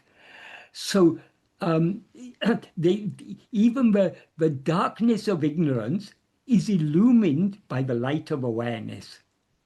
So if we think about all these things carefully, we will come to recognize that we ourselves are the light that illumines everything. The light that illumines the presence of ego and world in waking and dream, and the absence of ego and world. It doesn't illumine the absence of ego. It's only from the perspective of waking of ego and waking and dream that we say there was an absence in sleep. In sleep, we didn't experience any absence. All we experienced in sleep was our own being. If we're able to recognize that, if we're able to recognize even at this very moment, what is that light by which we know all this? That light is that fundamental awareness of being. We are that. That is what we need to be attending to. That is what we need to recognize. Even in Buddhism, where they talk about the void, Bhagavan isn't in favor of using this term the void, though this term does occur in I think in David Kalotram, the Jnana Chara Vichara Padalam, that chapter that Bhagavan translated from David Kalotram, it talks about the void, but Bhagavan's own preference is not to use the term void, because it's a misleading term. But we need to understand, when it's used, we need to understand it's talking about that which is devoid of all phenomena. But as I say, even in Buddhism, where they talk about the void, in some schools of Buddhism, they talk about the pure light of the void. What is it they're referring to when they talk about the pure light of the void? It is the same light of awareness. So we need to recognize that awareness is the light that illumines the mind, and the mind is the light that illumines the world. So we need to recognize, and even now when we are experiencing ourselves as I am this body, in this mixed awareness, I am this body, is the pure awareness of being, I am. So this pure awareness of being, I am, is what illumines ego, the false awareness, I am this body, and thereby enables ego to know all of this. So we are the light of all lights, the ultimate light. If we think about these things carefully, then we won't look upon it as darkness. We'll recognize that what is the light that illumines that darkness? Can we know darkness without it? It's only we know darkness because darkness is illumined by the light of awareness. So we need to, by doing this manana, it will help us very, very greatly in the practice of self-attentiveness. Because what we are ultimately attending to is just this light of awareness that always shines as our own very being, I am. So where's the question of any darkness or black, or it's only the mind that puts these labels on it. Because the mind is not familiar with the absence of phenomena. As soon as we withdraw our attention from phenomena and try to fix it on this light of awareness, the mind will come back and say, oh, that was darkness. But it wasn't darkness, because it's self-shining, swayam prakasha. That is awareness illumines itself. Other things, objects, are illumined only by the mind. The objects don't know themselves. There's a computer screen in front of me. It doesn't know itself. It's illumined by the light of my mind. But even the mind isn't self-illuminating, isn't self-shining, because if it were self-shining, it couldn't cease to shine. The fact that it shines only in waking and dream and not in sleep means it's deriving its light from some other source. That other source is the fundamental awareness of being, which is the very basis of all our experience. It's our most fundamental experience, is this awareness I am, the awareness of being. So if we think of it like this, we ourselves are the light. I don't know what it means, but suddenly it came to my mind in the Gospels, in the Christian Gospels. Doesn't Christ say in some place, you are the light of the world? The light is not lit to be hidden under a bushel measure. That you don't light a light to cover it with a pot.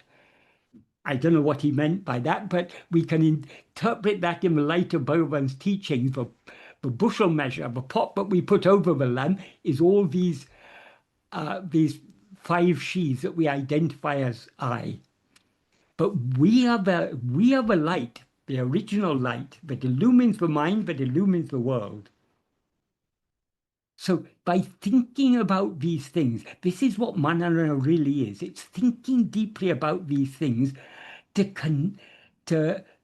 recognize the truth in what Bhagavan is saying.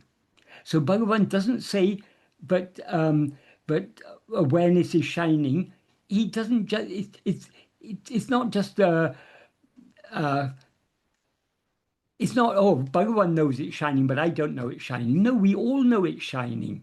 Bhagavan is pointing out to us what is our own experience, what we are overlooking. Bhagavan is pointing out to us.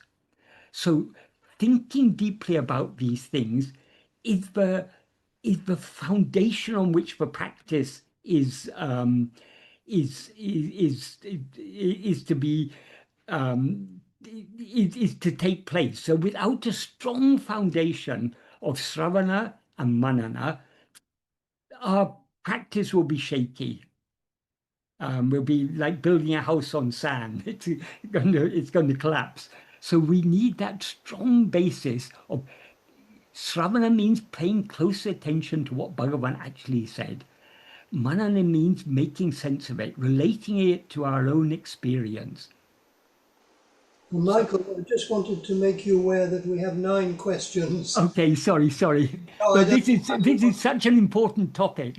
Okay. Though it wasn't put as a question, it's such an important thing for all of us to clearly think about this and clearly understand this and to recognize.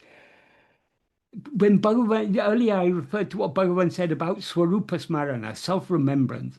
It's remembering this light of awareness, but is constantly, but is ourself. We are that light of awareness. We're not to think I am that light of awareness, to recognize that what we actually are is just this light of awareness. And if we recognize that, it becomes so much easier to hold on to the self-attentiveness, because we're no longer floundering around in the dark. We are in the light, so to speak. Yes, sorry, Chris. I just wanted you to be aware. Yeah, no, that's okay. I don't know whether you want to carry on or we can Oh, yes, let's carry on. carry them forward to next time. No, let's try and answer. Okay, see, I'll try and keep my answers brief. you've got an idea at least. Yeah. For someone who is rather new to the practice of Atma-vichara, sustaining self-attentiveness can seem like a tedious and overwhelming task. Like you said, it often feels like swimming against the current, given the enormous sway the vasanas hold over us. Are there any practical pointers that you can share after decades of cultivating self-attentiveness? What advice do you wish you had received at the time when you began with your own practice of self-attentiveness, if any, in retrospect? Right.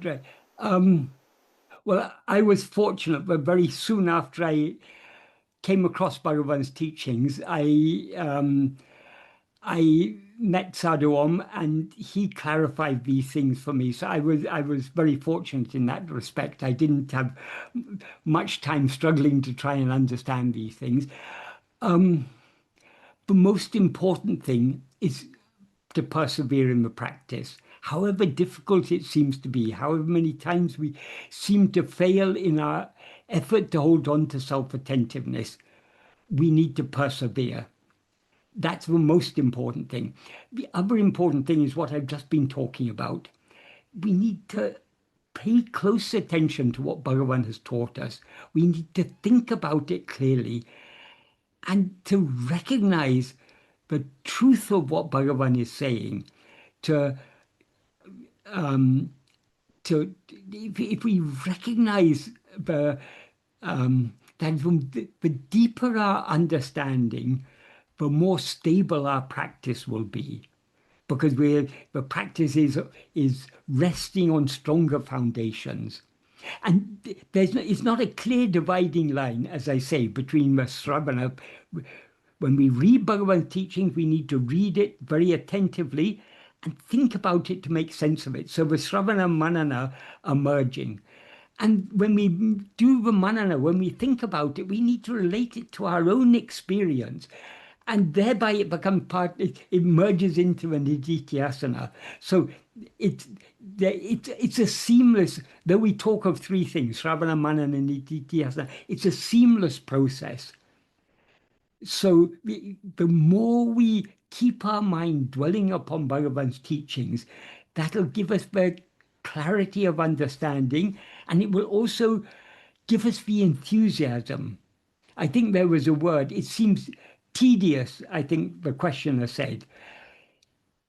But actually, this is the most interesting thing. We are researching the ultimate reality, the fundamental reality, the light by which all this is illumined. What can be more interesting than knowing that, knowing it as our own reality, knowing who am I? What can be more interesting than knowing who am I? We're all interested to know who we are. That is one thing that's very popular nowadays. For example, people are very interested in genealogy. They want to know about their roots, uh, who were their ancestors, where they came from, and all these things.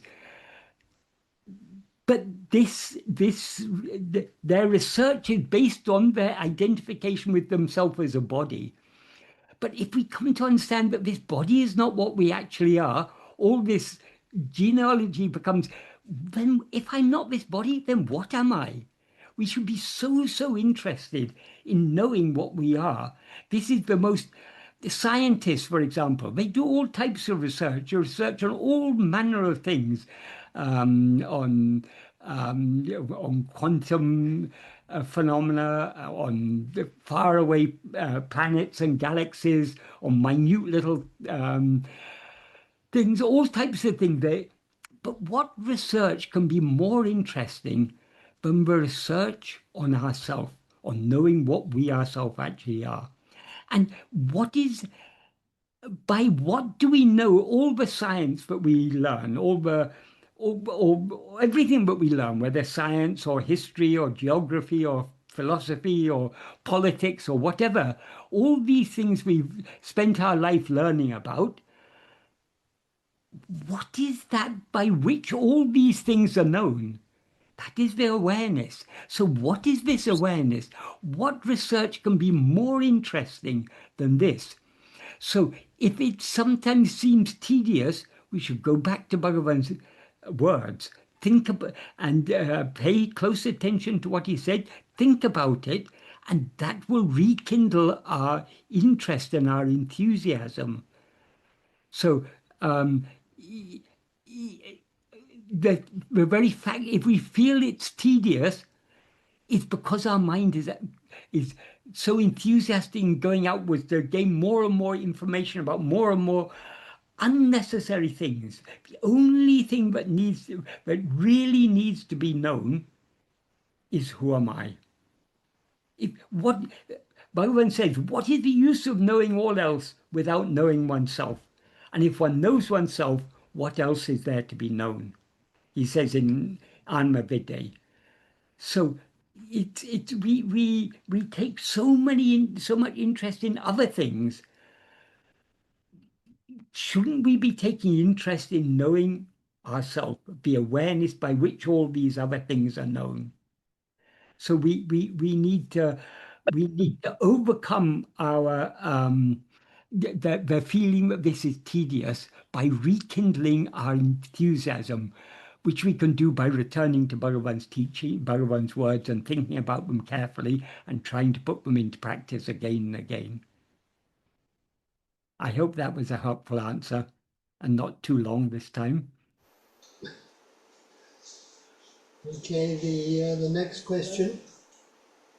The center of Prarabdha Vishaya Vasanas is that they are selected by God for our own good. By accepting this fundamental element, are we not surrendering to that intended good? No, we need to distinguish. Vasanas are our own will. The prarabdha is not. The prarabdha is the fruit of our past actions, which we did under the sway of our vasanas. So vasanas are the seeds that sprout in the form of thoughts, words, and actions These are the karmas. So the actions we do by mind, speech, and body under the sway of our vasanas are what are called agamya. That is, actions we do under the sway of our will. These actions bear fruit.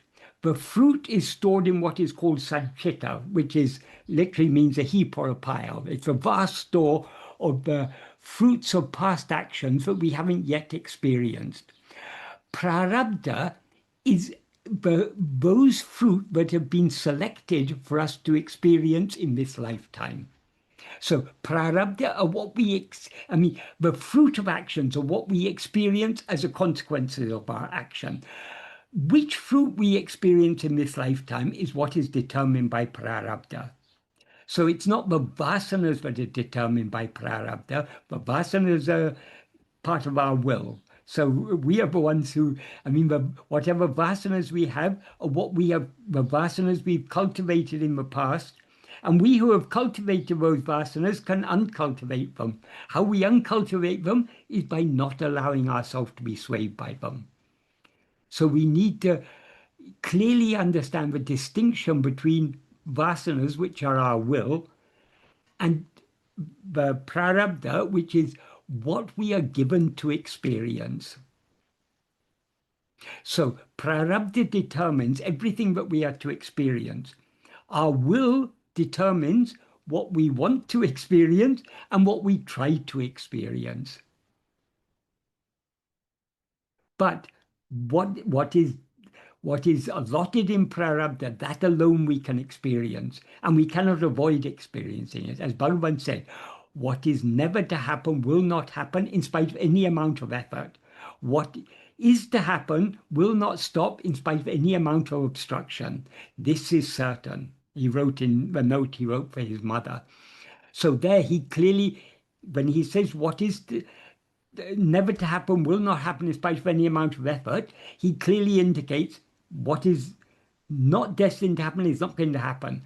The very fact that he says in spite of any amount of effort means we have the freedom to want to experience things that we're not destined to experience. We have the freedom to try for it, but we don't have the freedom to experience it because it's not destined. Likewise, when he says what is to happen will not stop in spite of any amount of obstruction, we can want to avoid what is destined to happen. We can try to avoid, but we cannot avoid. It's going to happen. So prarabdha determines everything that we are to experience in this life. Our will determines what we want to experience and what we try to experience, or want to avoid experiencing and try to avoid experiencing. That's all the domain of the freedom of will and action. The domain of prarabdha is what we are to experience. They're two separate domains. Neither can intrude into a domain of the other. Prarabdha cannot stop us wanting whatever we want. It cannot stop us trying for it, but it can stop us getting it. Right. So if our attention, maybe just didn't phrase it properly, but if our attention is on the source of the prarabdha is what I was asking more specifically, then we're not putting attention on our will in terms of new action. The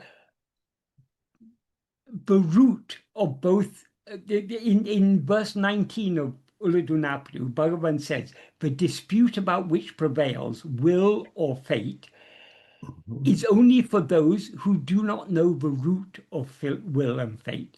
The root of will and fate is ego. So why is ego? Because it's ego that has a will, and it's ego that experiences the fate. So without ego, there's neither will nor fate. So ego is the root. The source of ego is what we should be attending to. That is our own being. So we shouldn't be concerned either about the prarabdha or about the vasanas. We should be concerned about attending only to our own being.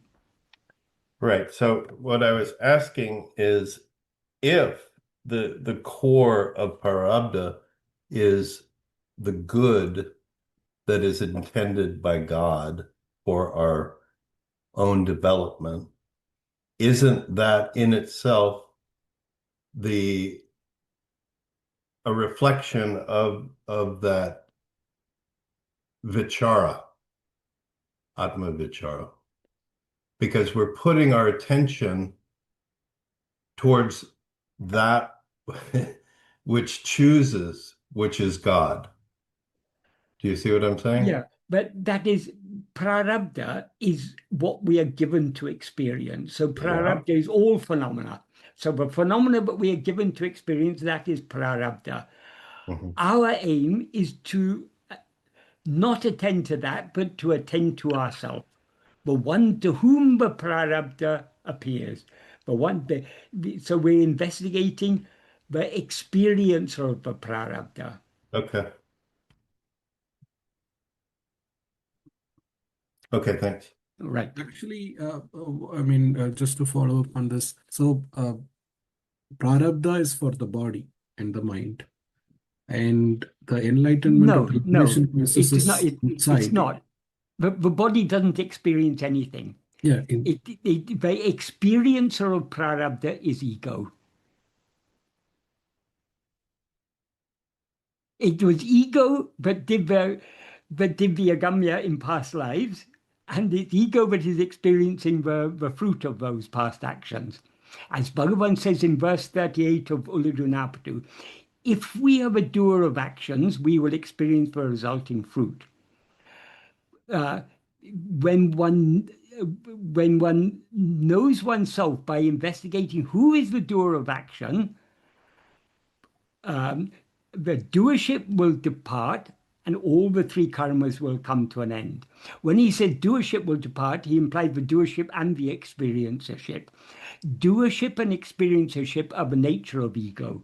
Because it's ego that is the doer of the action, is ego that experiences the resulting fruit. But all that is true, it seems to be true, all this karma, the whole law of karma seems to be true only so long as we rise as ego. When we, instead of attending to what we are given to experience, if we attend to the experiencer, who is also the doer, we subside back into the heart. We know what we actually are. Ego is thereby annihilated, and all the three karmas come to an end. All experience is prarabdha. All that we are given to experience. Given to experience. Yeah. Which is the manifestation of the whole universe. Yeah. Mm. But Michael, would you? the same why I say given to experience, because how we respond to that is also part of our experience. So supposing supposing two people both have a cancer diagnosis, for example, one of them may think, okay, this is Bhagavan's will. Let it be. How long is this body going to last? So they are able to detach themselves. The other one think, oh my goodness, I've got cancer. This is the worst thing that could happen, and they make a big they allow that same prarabdha to disturb them greatly. So how much we are disturbed by the prarabdha, how much we're related by the good things, how much we're disturbed by the bad things, that's up to that depends upon us. That comes under the freedom of our will. But what we are given to experience, the cancer diagnosis and the treatment and the prognosis, that's all prarabdha.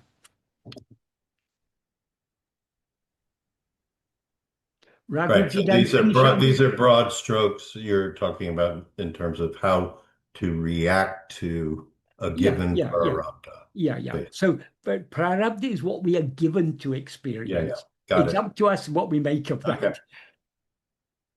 Sorry, Raghu, did I answer your question? I'm not quite sure whether. Yeah, answered, Michael. Thank you very much. Okay, right.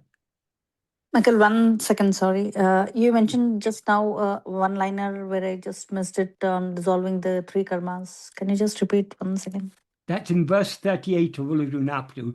Bhagavan says, if we are the doer of actions, we will experience the resulting fruit. When one knows oneself by investigating who is the doer of action, doership will depart and all the 3 karmas will drop off. They'll come to an end. And he ends by saying, Nittama Mukti Nilay. This is the state of liberation which is eternal. Thank you so much. That Nittamam, that which is eternal, is very important, because we think of, so long as we rise as ego, liberation seems to be something in the future. But when we actually attain it, we will find that it is eternal. It's beyond time. It's only when we rise as ego that there seems to be past, present, and future. What is eternally present is what we actually are. That is liberation.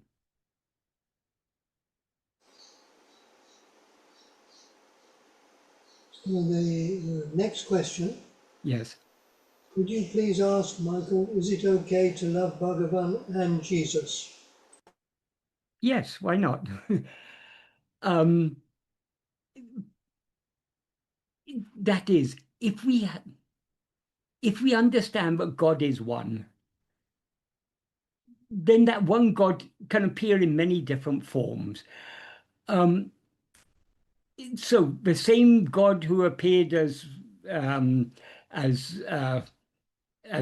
and as Krishna and as Shiva, Vishnu, Subramanya, Hanuman, all these different, and Bhagavan and Ramakrishna Paramahamsa, all these different, and Jesus Christ and whatever other forms of, these are all different forms of the one God. However, so if we understand that oneness, if we love Bhagavan, we will love all his many manifold manifestations. However, it's important for love to be one-pointed.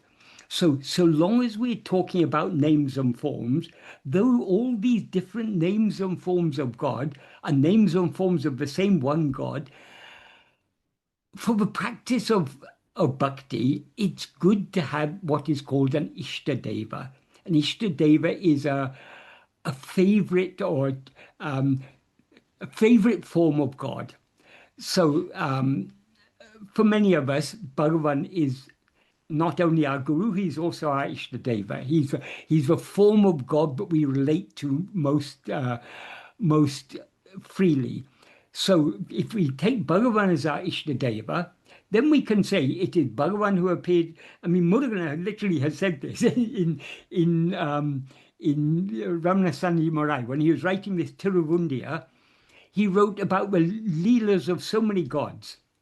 In Tiruvundiya 1, he was writing about leela of various Hindu gods, Rama, Krishna, Subramanya, Shiva, and so on. There's a smaller Tiruvundiya 2, in which he writes about it was Bhagavan Ramana who died on the cross for the sins of the world, to free the world of its sins. It was Bhagavan Ramana who, in the form of Buddha, started the wheel of Dharma rolling. So, in Murugan's view, all gods and goddesses are Bhagavan. It's Bhagavan alone who appeared in the form of all these different gods and goddesses. So having one-pointed devotion is good. It is not good to be fanatical. Oh, my God alone is the real God. Your God is an inferior God.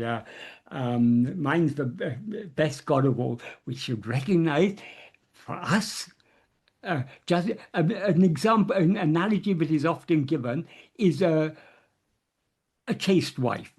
For a chaste wife, her husband is he's the man. He's the one she loves. That doesn't mean she disrespects other men, but for her husband is a special one.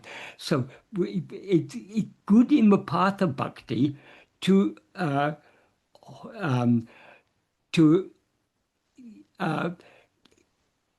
to hold on to one, but to recognize that that same one we are holding on to is what appears in all the other names and forms. So it's natural. I mean, the reason it's good to have an Ishtadeva is, but all forms of yoga, all spiritual practices are ultimately a movement towards oneness. The ultimate oneness is the state of one only without a second, where we alone are, and I mean, it's not even that we unite with God, we recognize our oneness with God. That is the ultimate aim of all spiritual paths. Some may not recognize that. They may say, oh, no, we can never be one with God. God is all. But still, even those who think God is something other than themselves, God is their sole aim. So all forms of yoga, bhakti, yoga, jnana, all are movement tending towards one. So holding on to one, keeping the mind one-pointed is a very important part of the process of any spiritual practice. That is why it is recommended to have an Ishtadeva. But more worldly people, when they face obstacles, they'll go and worship Ganapati. When they want wealth, they'll go and worship Venkateshwara. And so because they've got many desires, they like to worship many different gods. And each god is like an insurance policy. In case this god lets me down, let me also worship this god, and this god, and this god, and this god. That is immature. But when we are more advanced, it's better to focus on one. That is different powers are associated with different gods. Ganapati, for example, is said to be the remover of obstacles. But if we come to one-pointed devotion, all those different powers of all the different gods are all embodied in our one Ishtadeva. So there's nothing any god can do for us, but Bhagavan cannot do for us, because he is the sum total of all gods. He is that which appears as all these gods.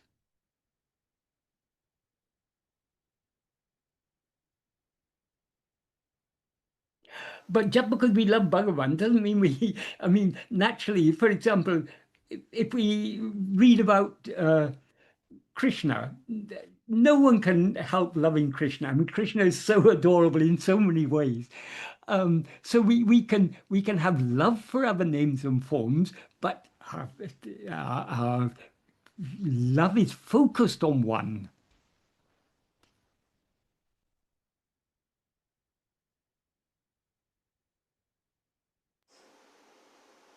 So, next question. Yes. Going back to what you were saying earlier about the ego grasping form, am I right in thinking that this very ego is also responsible for projecting outward the forms it then grasps? In other words, the ego creates through projection the very world it then subsequently identifies with and feeds on.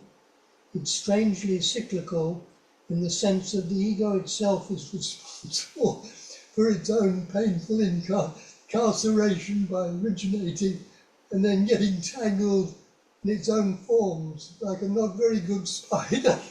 Yeah, exactly. That is absolutely true. That is, in verse 25, Bhagavan says ego comes into being grasping form. It stands grasping form. It feeds itself and flourishes abundantly, grasping form. So from that, if we take that verse in isolation, we may get an idea that forms are already there, ego comes and grasps them. But in the next verse, verse 26, he says, if ego comes into being, everything comes into being. If ego is not, everything is not. So there he makes it clear that all the forms we grasp have no existence independent of ego. So yes, when we rise as ego, we simultaneously project and identify ourselves with a form. Consider dream, for example. In dream, we don't first come into a dream and then identify a body as I. And as soon as we begin to dream, we find ourselves in that dream world as a dream body. It's all happened, but it's all a creation of the dreamer. But the dreamer experiences itself as part of its dream, as a person within its dream. And it all happens simultaneously.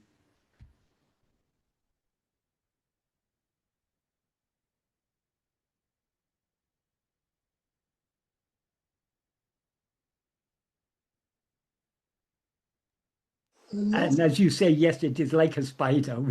We have entangled ourselves in our own web. But what needs to be experienced is also a part of Ishvara's role, isn't it, Michael? What needs to be experienced is... In the dream, for example, we do not know what the next dream world will be, right? Yeah, just like what we experience in each dream is the prarabdha of that dream. But the dreams we have at night are part of the dream of this life.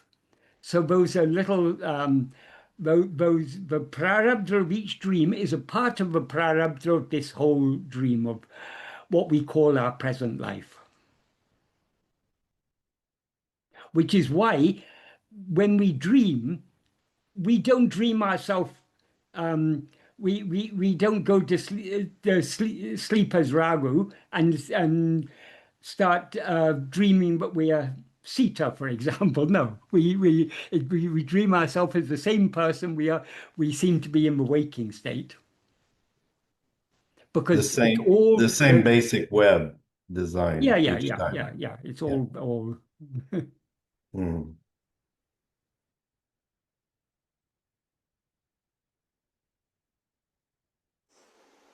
So our next question, is it possible to heal with self-inquiry chronic fears and worries about the future which are returning again and again for a long time and destroy joy and peace?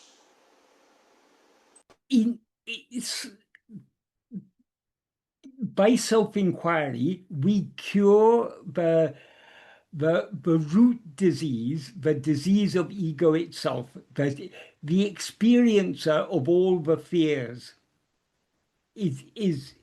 will be eradicated by self-investigation. And that's not just a long distant goal, but eventually ego will be destroyed and then all my fears and anxieties and everything will come to an end. No, while we are practicing self-investigation, to the extent to which we hold on to self-attentiveness, we as ego subside.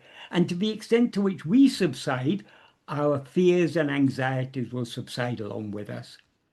So if we sincerely follow this path, we'll be, it's not that our fears and anxieties will come to an end, but they'll impact us less and less. We'll become more and more detached. So things that in the past would have, the anxieties and fears that would have greatly disturbed us in the past, now they still disturb us, but less so. That is, to the extent to which we subside, to that extent, all these things will affect us less and less.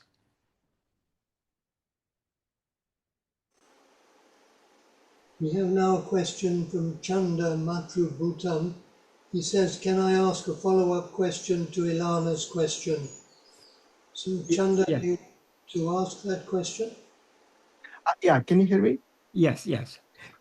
So I was just thinking that the description of like arising of ego as some kind of like a sequence where ego first arose many years ago or many lives ago or whatever that is, And then thinking it that instead of thinking it that way, I think Michael, you have said in many places that it's moment to moment. So every moment there is, ego arises, and then the ego Srishti happens, and the whole universe comes into being, Yeah. and so on.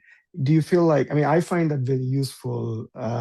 As of course, all of these sort of like not the real truth, the ultimate truth, nothing. Yeah. Like you Yeah. said, ego Yeah. listening.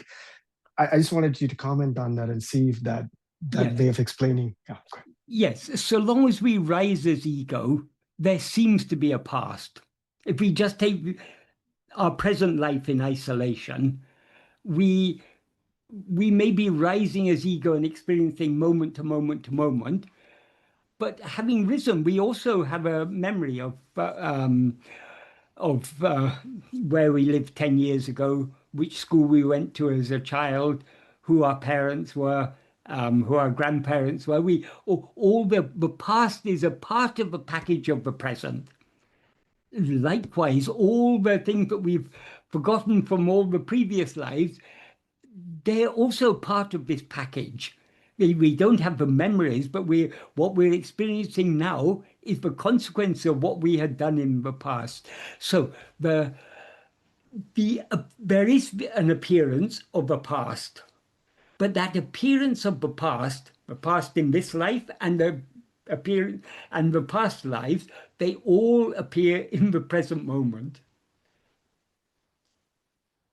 So our aim should be to investigate, who am I here and now? Because the only thing we ever experience is the present. Even when we remember the past or anticipate the future, when do we remember the past and anticipate the future? Only in the present. So all experience is in the present. What makes this appear to be present is the presence of ourself. So we need to investigate our own presence, our own being. And that's a way to unravel all of this. Is that a clear answer?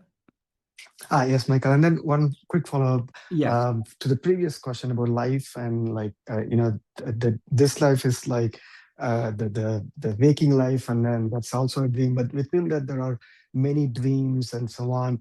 I find even that too complicated. What if we just said that purely every dream is a dream, and that's it, and there's no concept of like a life that spans over many years and so on. It's just an illusion in a dream, and then you go to the next dream, you feel like you have a life there. I don't know, does that make sense? But in every dream there is a past. When we are dreaming, though we may have just started dreaming this moment, we begin the dream with a whole set of memories from our life. So it all occurs in the present, but there's the appearance of a past.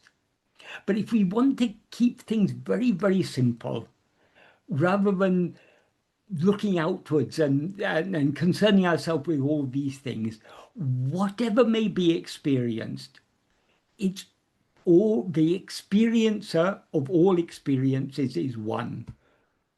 That is I. So who is this I who is experiencing all this appearance of past and future and so on and so forth? Bhagavan's teachings simplify things to the maximum possible extent because it focuses our attention back on the one experiencer and to know the underlying reality of that one experiencer. So that's as simple as we can get. That's the string that connects all our memories together. Exactly.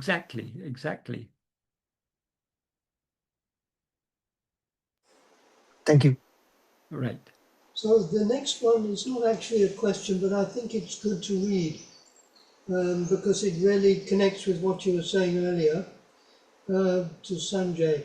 About the question about having a child with some disability, I am the father of a man with Down syndrome approaching 40 years.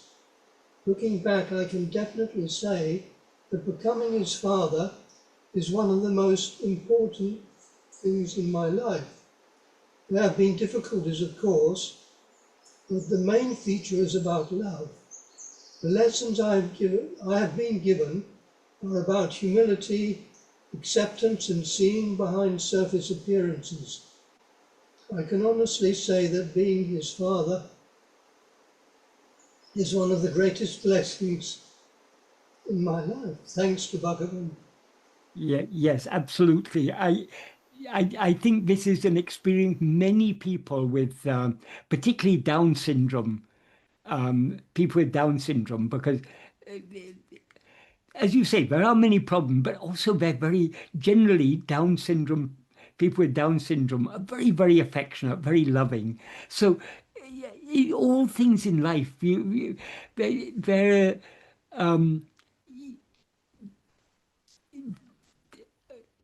the that life is a mixture of good and bad. So having a child with any type of disability is definitely a challenge.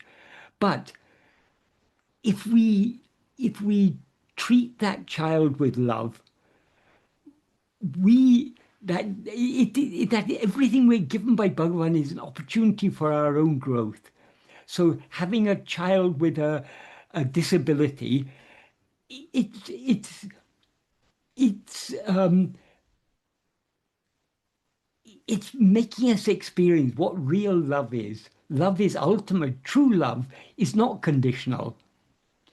It is so it's very hard to put it into words, but I know exactly what you mean. It is it's I've heard many people who've had children with sometimes even with very severe disabilities, but they have said their life wouldn't have been the same without it, and they though they face many difficulties, they've come to appreciate it as a great blessing.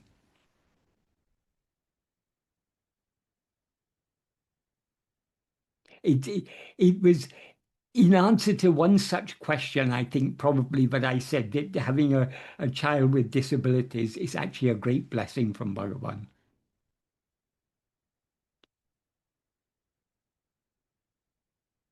So I think this is our last question, unless I've missed one, in which case maybe the person can identify themselves, but this seems to be the last. Thank you very much, Michael, for the extensive explanations spanning Bhagavan's teaching and the Upanishads. From a practical standpoint, would you recommend a regular meditation practice in addition to self-awareness? Does the meditation practice help with self-awareness through day-to-day life? Has Bhagavan addressed this in his teachings? Ultimately, we each have to find what works best for ourselves. If we are drawn to this practice of self-investigation, self-attentiveness, there's no practice that is comparable to this. This is such a special and such a very powerful, because any other type of meditation, we are meditating on something other than ourselves. Whereas in this, we're meditating on ourselves. And if we think about it, what it means to meditate on ourselves, we are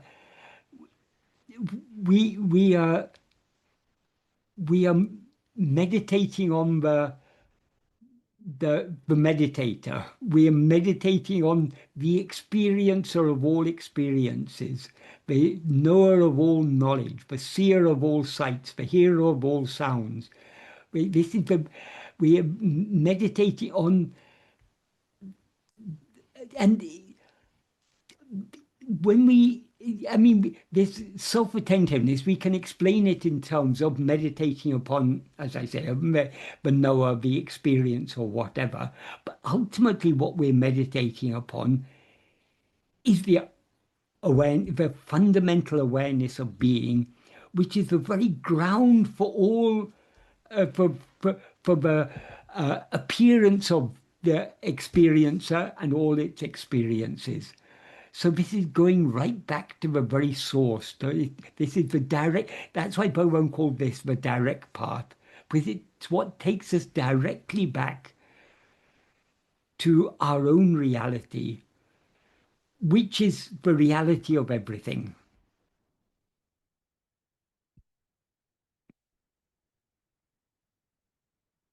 But if you were having inclination for other practices, I mean, Bhagavan will never discourage anyone from following any practices, but he encouraged people as much as possible to be self-attentive. He Sorry, also said, but even a little effort in this path is worth any amount of effort in other paths. This is such an efficacious path because this is cutting at the very root of the problem. That is, it's cutting at ego itself, unraveling the very the root, the primal knot, the knot of Chitjadagranti. Sorry, Michael. I probably didn't make myself clear. I Yes. was just wondering, self-awareness with eyes closed at, certain for a specified period of time. That's probably what I meant as meditation, not. Yeah. I mean, Bhagavan never prescribed eyes open, eyes closed. What he prescribed is always sadakalamam, nirantara, without interruption. That is what we should be aiming towards. So it's not, we can sit with our eyes closed and our mind can be wandering. So it's nothing to do with whether eyes are open or eyes are closed. What is the one thing we are always aware of? Our own being, I am. We try to hold on to that, whether our eyes are open or our eyes are closed. Just as an illustration of this, someone once asked Bhagavan, what is the best asana? Asana means posture for sitting in.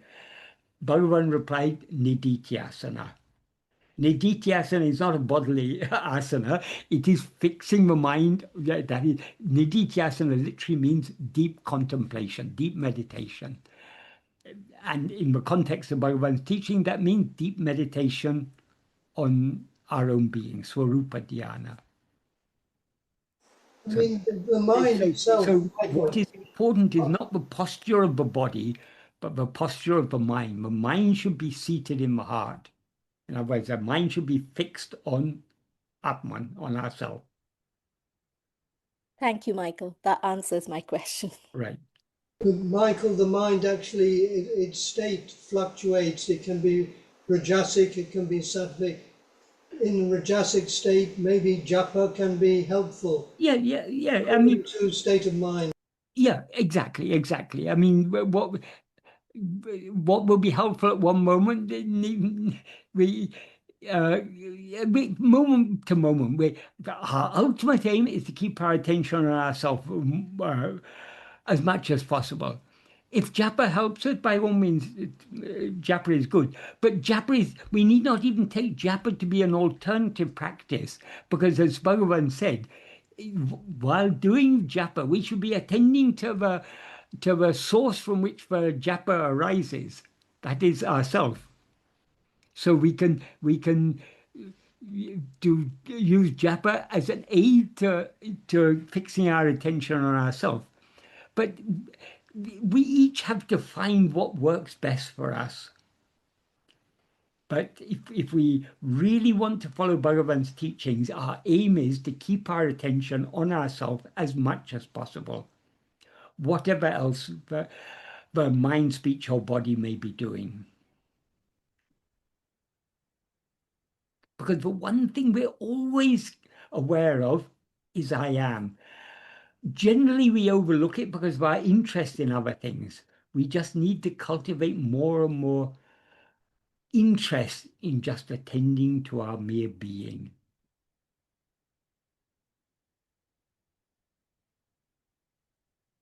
And being content with just being. Because that alone is what is real. Everything else is just a passing a passing show, a dream.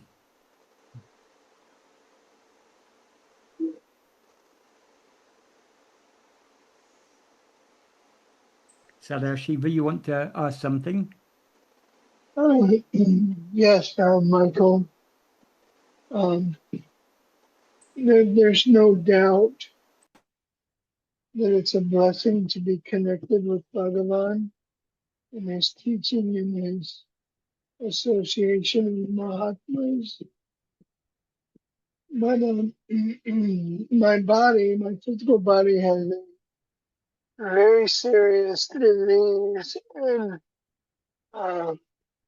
Kōvai Baba has a reputation of miraculous healings.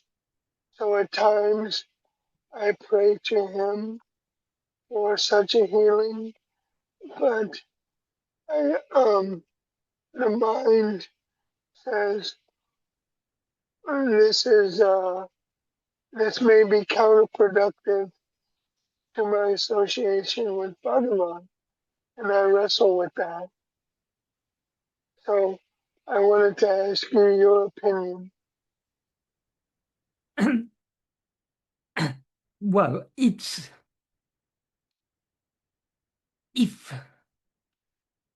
not really necessary to pray for anything other than my love to turn within.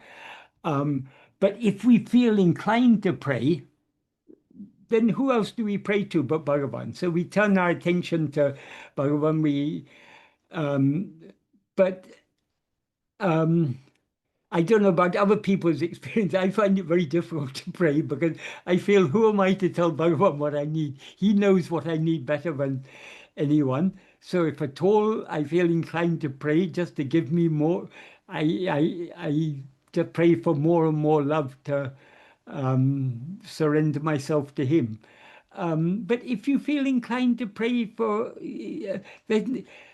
ultimately there's no wrong with it, but it's the inclination to, as we go further, as we go deeper and deeper in this path, the inclination to pray for ephemeral things will drop off.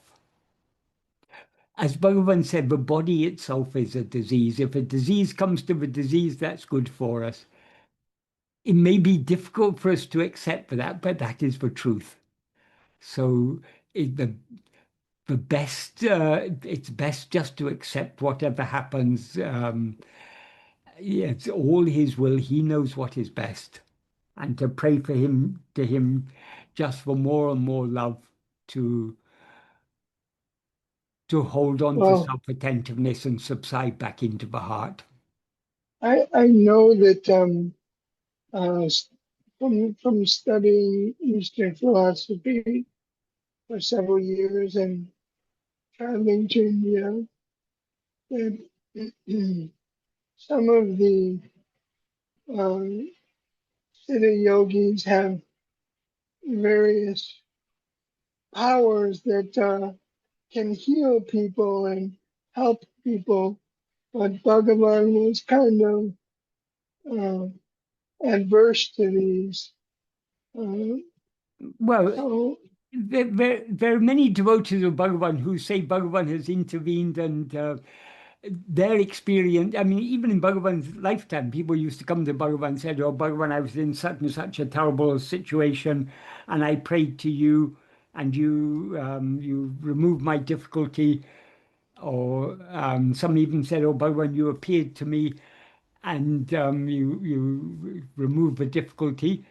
Bhagavan would never acknowledge doership for any of these things. But if you have faith in Bhagavan and you pray to him, who knows what effect that will have. So nobody can do anything for you. No yogi or Siddha can do anything for you, but Bhagavan cannot do for you.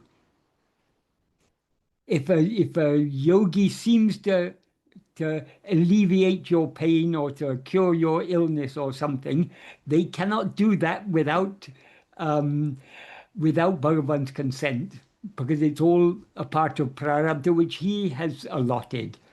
So it's best to focus on Bhagavan, not not to put your trust in others. Put your whole trust in Bhagavan, knowing that any power that may be manifest through any other, ultimately the ultimate source of all that power is Bhagavan. This is where Eka Bhakti is important.